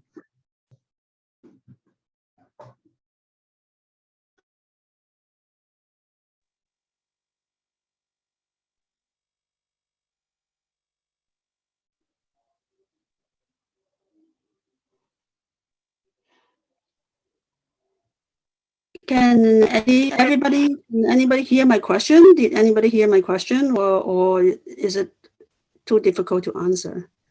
No, most of us didn't hear that. Yeah, it wasn't clear. It was not clear?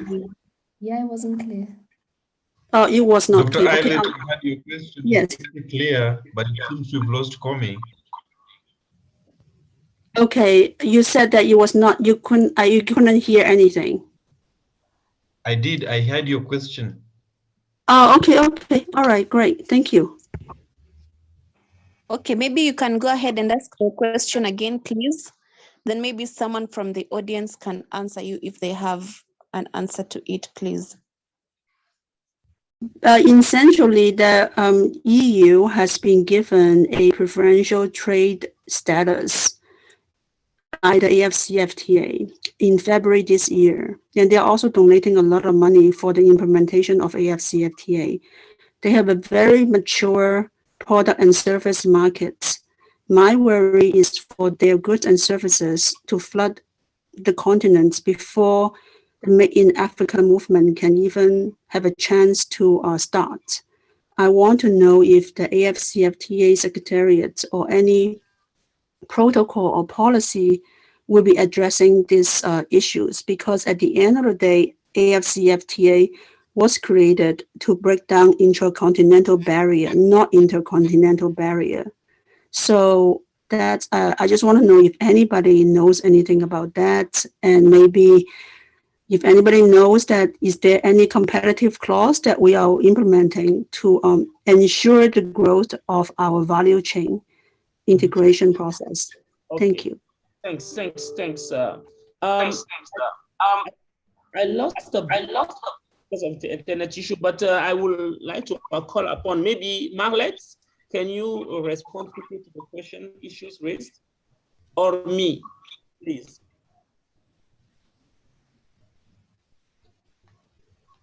Thank you, Komi. For me, I don't know, for me, if the question is clear, but if it's clear, Dr. Elena just asked that recently the EU signed a trade agreement with the AfCFTA Secretariat. Is that your question? Or with the different African countries? No, it's not a question. Well, it is a question, and it's also a call to action to make sure that if we are not doing anything, we will be doing something. because that's important. Okay. My name is Alpha. I want to add to what Dr. Ellen was saying. It's actually true because the continental free trade area is made for African youth, and Africa, we are noted to produce, that is raw materials. We play less role when it comes to manufacturing of products.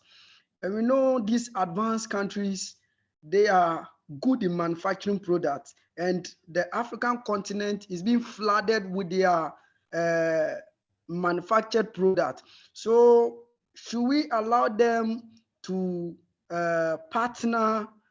It will be like, in a long run, in some years to come, you will see that we will be trading, that is products from Europe, America, Asia. You see that those products will be dominating within our continent, which will take over the continental free trade area, rather than that is the local product that we have here. Because I'm saying this because if I'm from Ghana, I have cassava, I will not buy cassava from the Gambia. Or if I have plantain chips in Cameroon, I'm not going to buy. But if the plantain chips or the cassava is being used to process another product, or is being processed into another finished product, it is easy for us to buy. But here is the case: as Africans, we are handicapped when it comes to manufacturing, with the exception of South Africa and some 1 or 2 African countries that are good in when it comes to manufacturing. And we know the white, they are good in manufacturing the product. They come for the raw materials here, go and manufacture it, come back. So I don't know, just as Doctor was saying, if there is any policy that would going to limit that is the dominance of foreign product within that is the implementation and the foreign. Okay, thanks. The end. Yes, I think.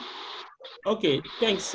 Thanks for the clarification as well. So, and apologies because my connection was lost. So, in terms of, the AfCFTA is an agreement within the continent, right?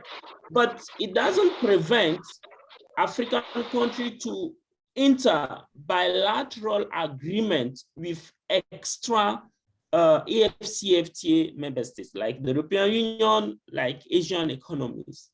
When you open a market, you have to wait and be ready to compete.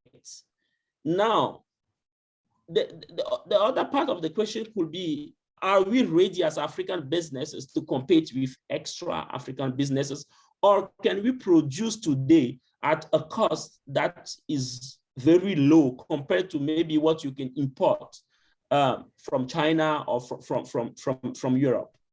It's true that the countries will continue to sign those bilateral agreements, and those bilateral agreements also help some countries to position as gateway when it's come to trade, whether import or export to extra African market.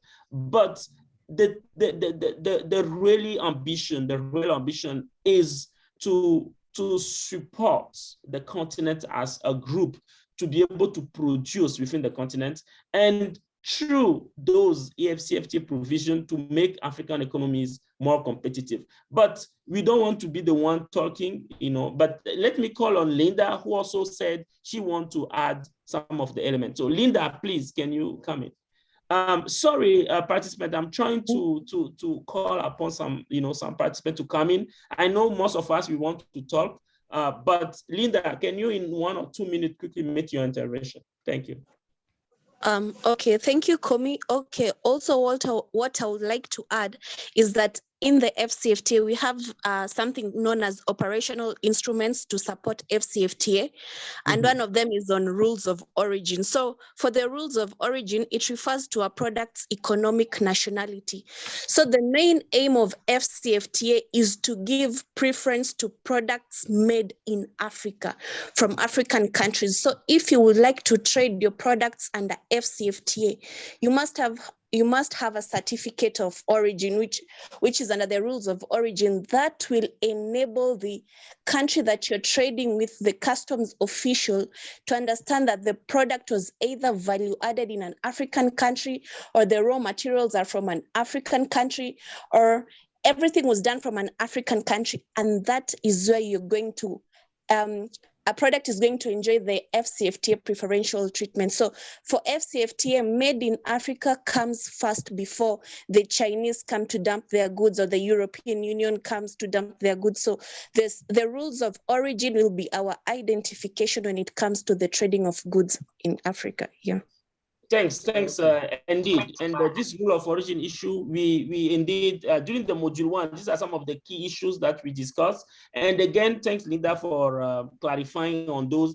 Yes, for a product to get the preferential tariff under the AfCFTA, they will have to, there is a need to prove that they are originating from Africa. In no other sense, they have been substantially transformed within the continent. So that will give, in terms of cost, some preferential treatment or some advantage to those products that will have been manufactured within the continent. Me from ECA, you wanted to react quickly in 1 minute before we move to take the last round of questions. Yeah, thanks, COVID. Linda, she actually covered it very well. I just wanted to point out that you also said that countries in Africa can still engage in preferential trade agreements with other countries, but they're not able to engage in trade agreements within the AfCFTA if you're not an African country. So the rules of origin are really the key to ensure that the intra-African trade is being boosted, because that is the passport which allows African countries to flow around the continent without any tariff lines. So in that way, the AfCFTA is kind of like a wall which protects the African made products. So I think this is just very much aligning with what Linda said. Thank you, Komi. Thanks to me. So Jude asked a very interesting question in align with what we are saying. Again, we're asking, what do we mean by made in Africa? She wants to know, I think he or she, Jude, want to know if this will include product made by a company which reside in Africa but are not, owned by Africans. So let's be clear that the AfCFTA is not protecting investment, in the sense that if an European investor or company come into Uganda, transform any products in Uganda significantly, then according to the AfCFTA rules of origin, that processed product will get the AfCFTA preferential treatment. So the market of AfCFTA is not for African investors. No, it's for everyone. The condition is you have to significantly process the item within the continent, whether your money is coming from Europe, from Asia, from Africa, this doesn't matter. But the quick question, are you significantly transforming your rice, your cocoa bean, your shea butter in Africa? So if that is yes, if you are transforming significantly, then you can get the AfCFTA preferential treatment. I think we have okay, Doctor. Mr. Kuvi, please. Yeah, I want to come in. This question is who is speaking? Who is speaking, please? Alpha Mensam from Ghana. Alpha. Okay, Mensam, please. Can you come in quickly? Yeah, 1 minute, Alpha. Please. Okay. This question is very dear to me because I'm taking into consideration the continuous xenophobia that happens in South Africa. Recently, we saw what we call the Operation Dudula, that prevented some nationals from different African countries, like that of Zimbabwe, Zambia, Nigerians. It prevented them from, that is, conducting business within their local enclaves. Now, when we come to Ghana, we have this same issue where some Nigerians are prohibited from conducting business within the local market of the Ghanaians. When you go to, it's all over Africa. Go to Congo, go to Zimbabwe, it's all over. Now, we are looking at how this continental free trade area, because already we have learned that we have ECOWAS, we have SADC, but these things that they taught us are not effective.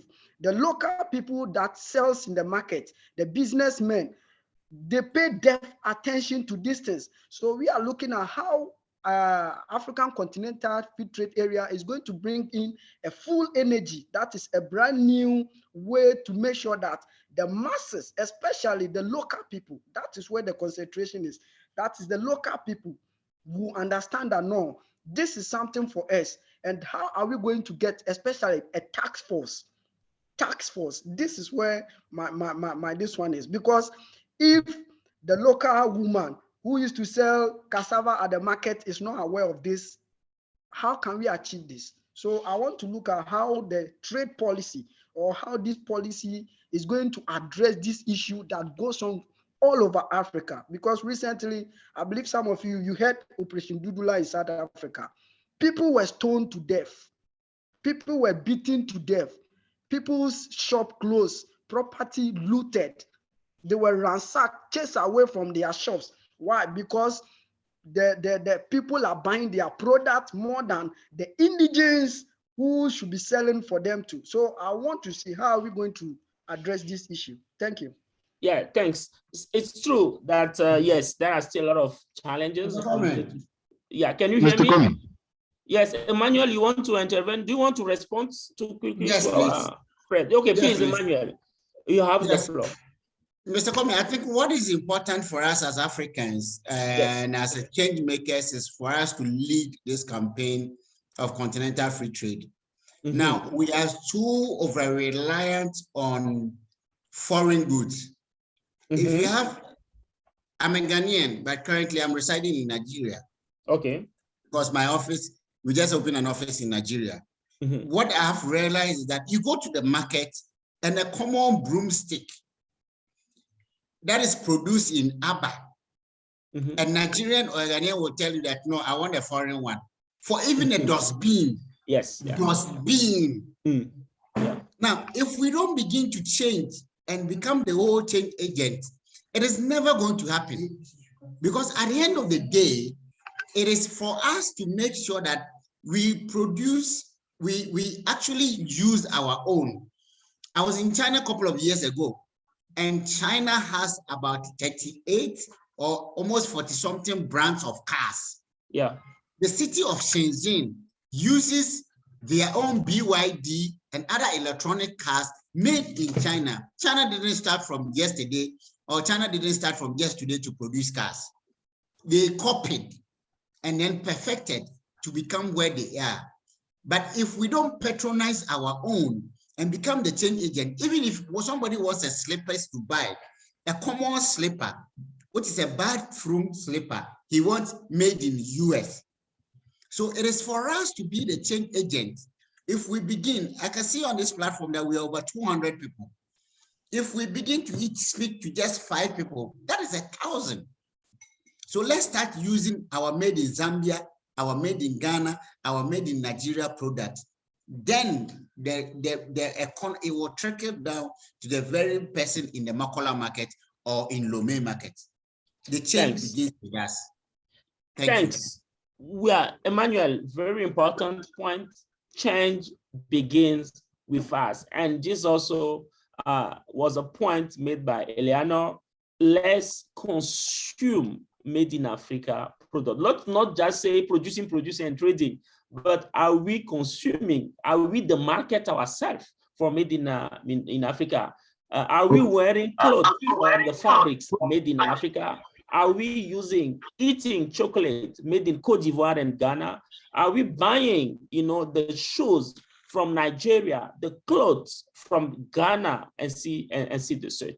So I know we only have 2 minutes, colleagues. This is quite interesting. You have to be fair to me. Let me have a question. My question is about the infrastructure setup.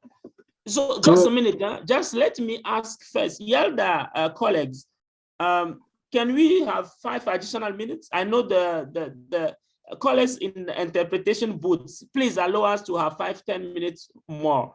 Who wanted to ask? Mark? I think Mark, you Yes, wanted exactly. to come? Mark, I wanted to ask a question. Okay, Mark, please, in 1 minute.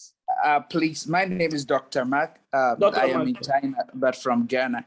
Okay. So you wouldn't be fair to me, and I said 3 a.m. to join this program. Okay, please. Yeah, so is it good evening to everyone? There are 2 fundamental questions that I want to ask.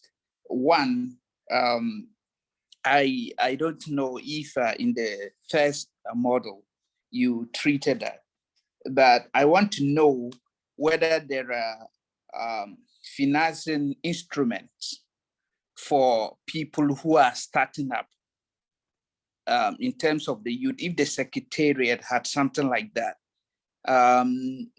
it's something we have to look at. Our continent is actually like you were alluding to, you brought a Nigerian who manufactured something very important during the COVID, and other examples are there. People are able to manufacture, but people are unable to access finance to finance their manufacturing needs or their projects. So I want to know if there is a financing instrument out there by the Secretariat that the youth can access. And if there are there any assessing options? How do you get the finance if people want to get? Then the last one I want to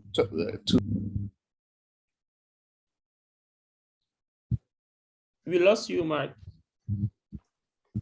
Oh, sorry. The last point I am making is a concept introduced by the Black Americans. They introduced what we call buying blacks and linked to the Black excellence. And so this is a concept that has been propagated in American, and it is gaining ground. Many people are patronizing it.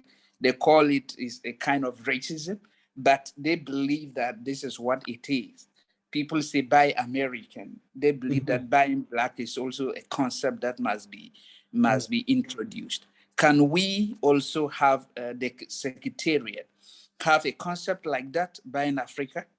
Can we introduce such a concept that Africans should be able to buy their own goods? They should be able to allow their money to sit within Africa, like not just living at one cycle, but at least 3 cycles is okay. The money can stay within the continent, can stay within the national borders if we can buy African and produce Africa. Okay. So thanks very much. This one, I think we have to close the question session. Sorry. One last question. Who is talking? Who is talking? But I've been active on chat. So. Ben? Is it Ben? Okay, my question goes about the infrastructure. Okay.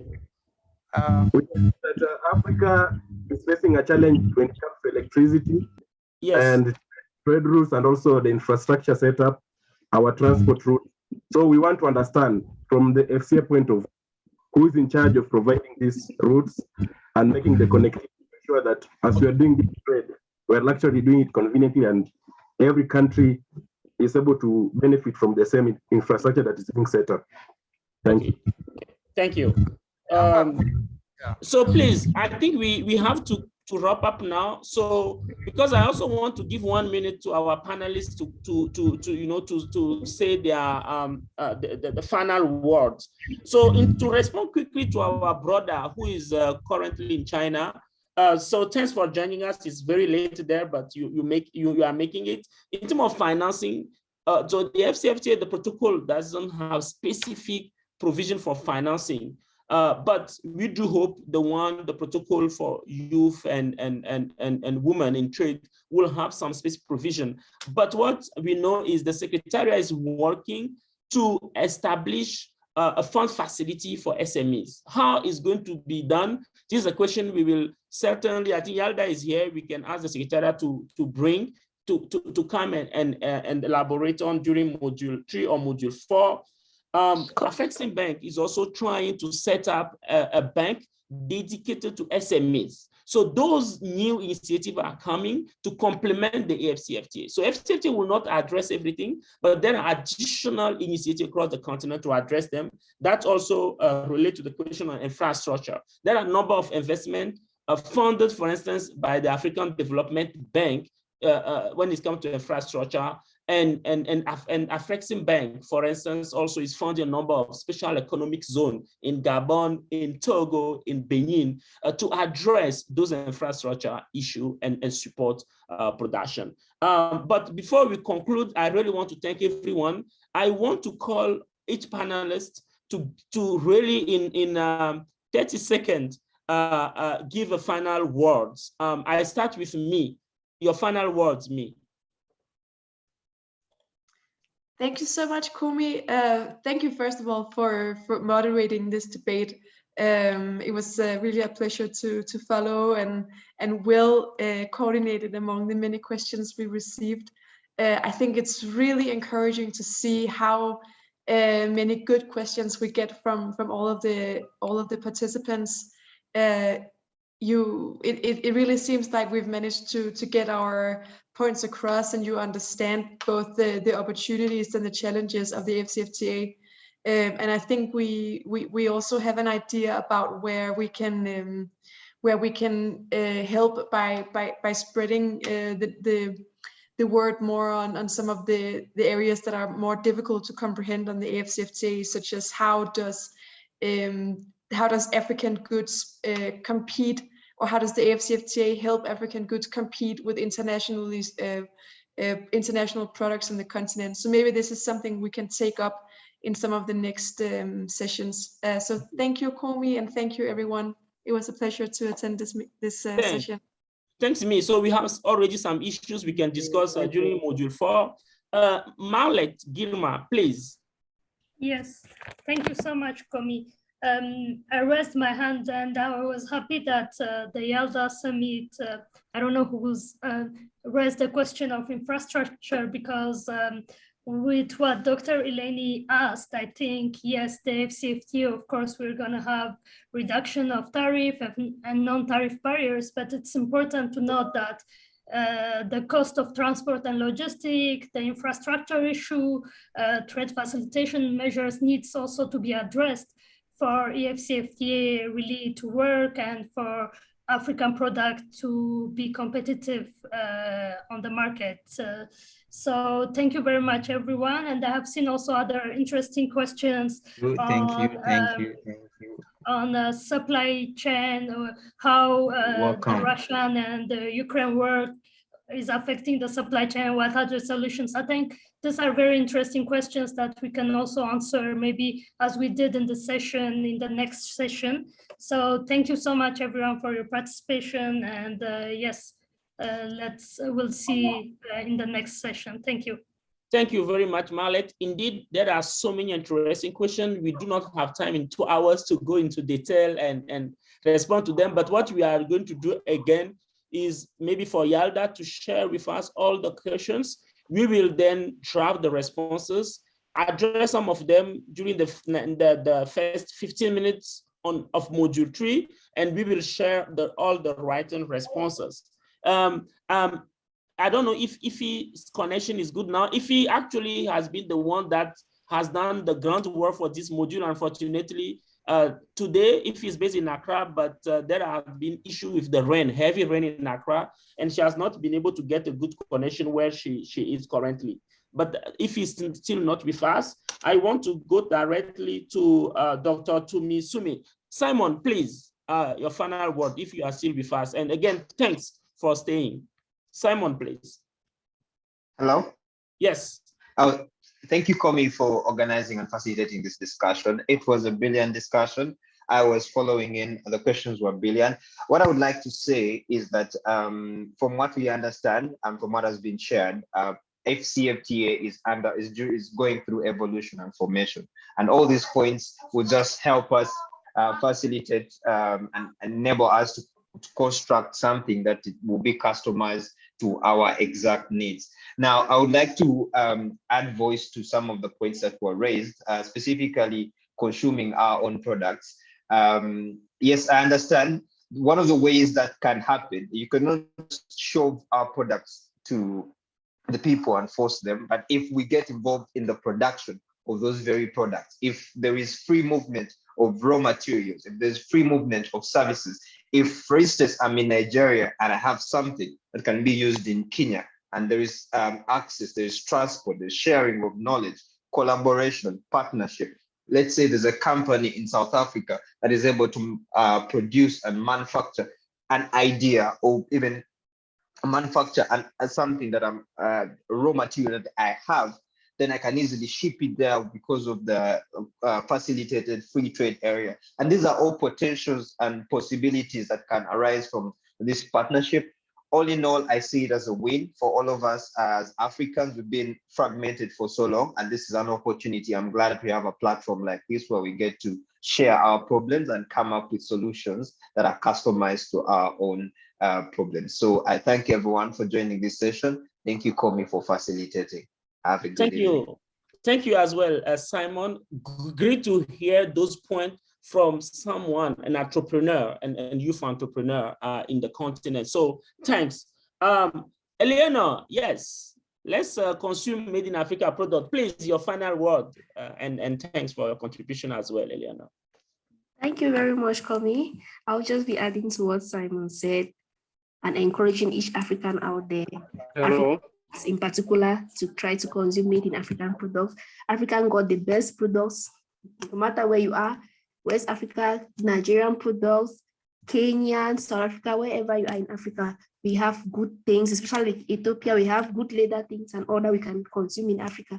So I'll just encourage each and every African youth out there to try to consume what we produce in Africa.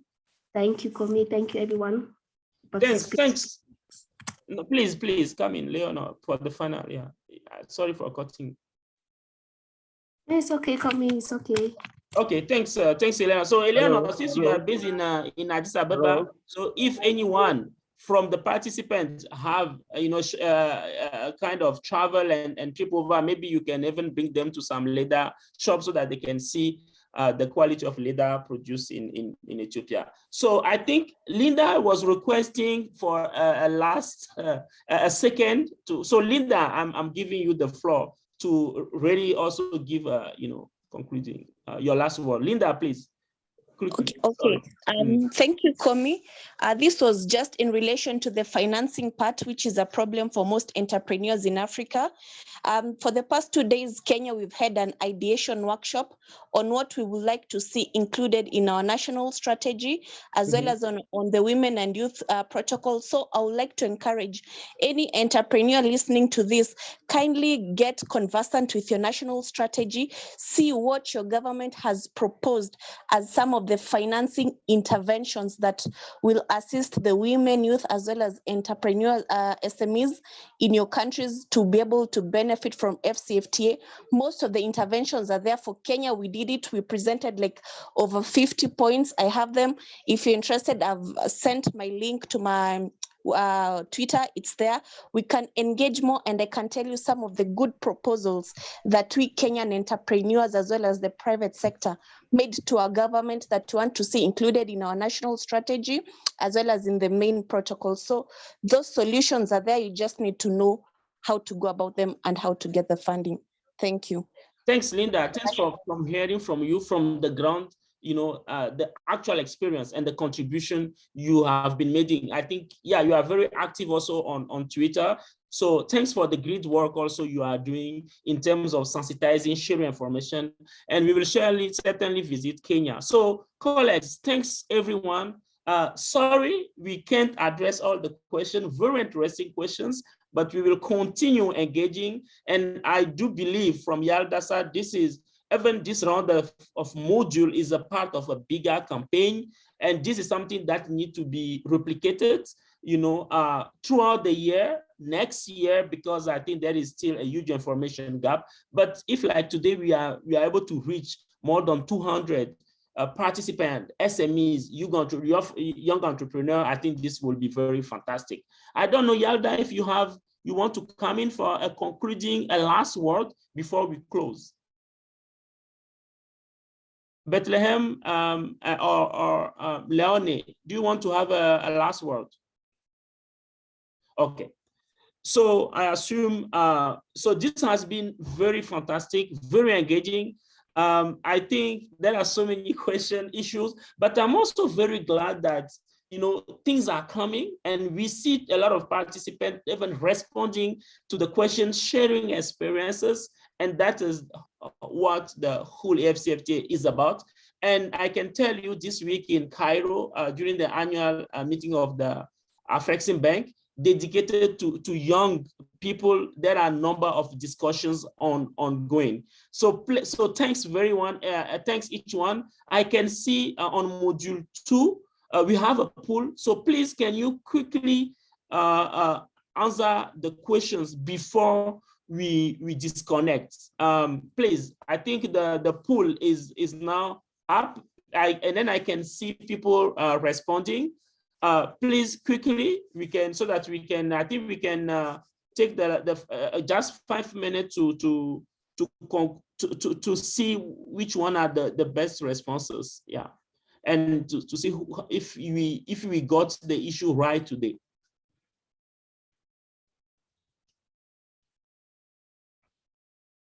So please, I can see a number of people completing the poll. So please, can you quickly go to the poll side and click on the poll and answer the questions.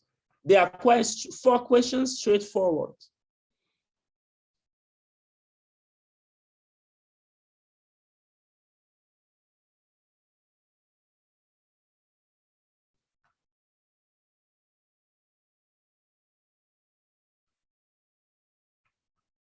Okay, let's just get a bit of good rate and of responses, and we can address. So to quickly respond to the question, the first one was, why is it important to buy made in Africa products? In French, pourquoi est-il important d'acheter des produits fabriqués en Afrique? And we were called to check all the good responses. So the 3 proposed responses were to stimulate production in Africa, to contribute to increasing income of African producers, and to promote product design for Africa. I think most of the people actually getting the right answer. All of the proposed answers are right. Second question, why is it critical that the AfCFTA works for young people? In French, pourquoi est-il essentiel que la ZLECA fonctionne pour les jeunes? First answer was African youth are the workforce of the continent. Second one, African youth are drivers of innovation. Again, so I think most of the responses are good here. Yeah, the 2 responses are good. Third, how can youth contribute to AfCFTA policy making and implementation? So Marlette will tell us what are the right responses. In French, comment les jeunes peuvent-ils contribuer à la politique de la ZLECAf, à l'élaboration de plans de mise en œuvre, engaging national FCA committees, joining Chamber of Commerce, exploring opportunity to trade produce. So Marlette, what are the good responses?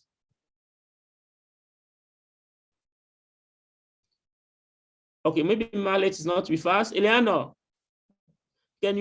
what are the best responses if you are here? I think for me, all the 3 are okay. Okay, good. Thanks very much. And then the last one, sorry, I'm speeding because we are over time. Which of the following statements is false? Number 4, the AfCFTA can create opportunity for African entrepreneurs. The AfCFTA removes barriers to trade. The AfCFTA requires African youth to pay tax. Linda, please, can you come in and clarify participant on this one? The answer will be the AfCFTA will require the African youth to pay tax because the main agenda of AfCFTA is to remove tariff and non-tariff barriers, and therefore the youth won't be required to pay any taxes. Thanks. It's meant to make Africa a borderless continent. Yeah. Thanks very much, Linda. So Linda, you are qualified to be part of the facilitators and coach next time. Thanks Thank again. you. So thanks everyone, and it's a great pleasure to engage with all of you. And let's keep continue the discussion. I think you can reach out, and some of you are already reach out on Twitter and LinkedIn. So please let's continue the discussion. And thanks to everyone. Thanks colleagues as well. And see you next time over the next module, and thanks YALDA for organizing this. Bye-bye.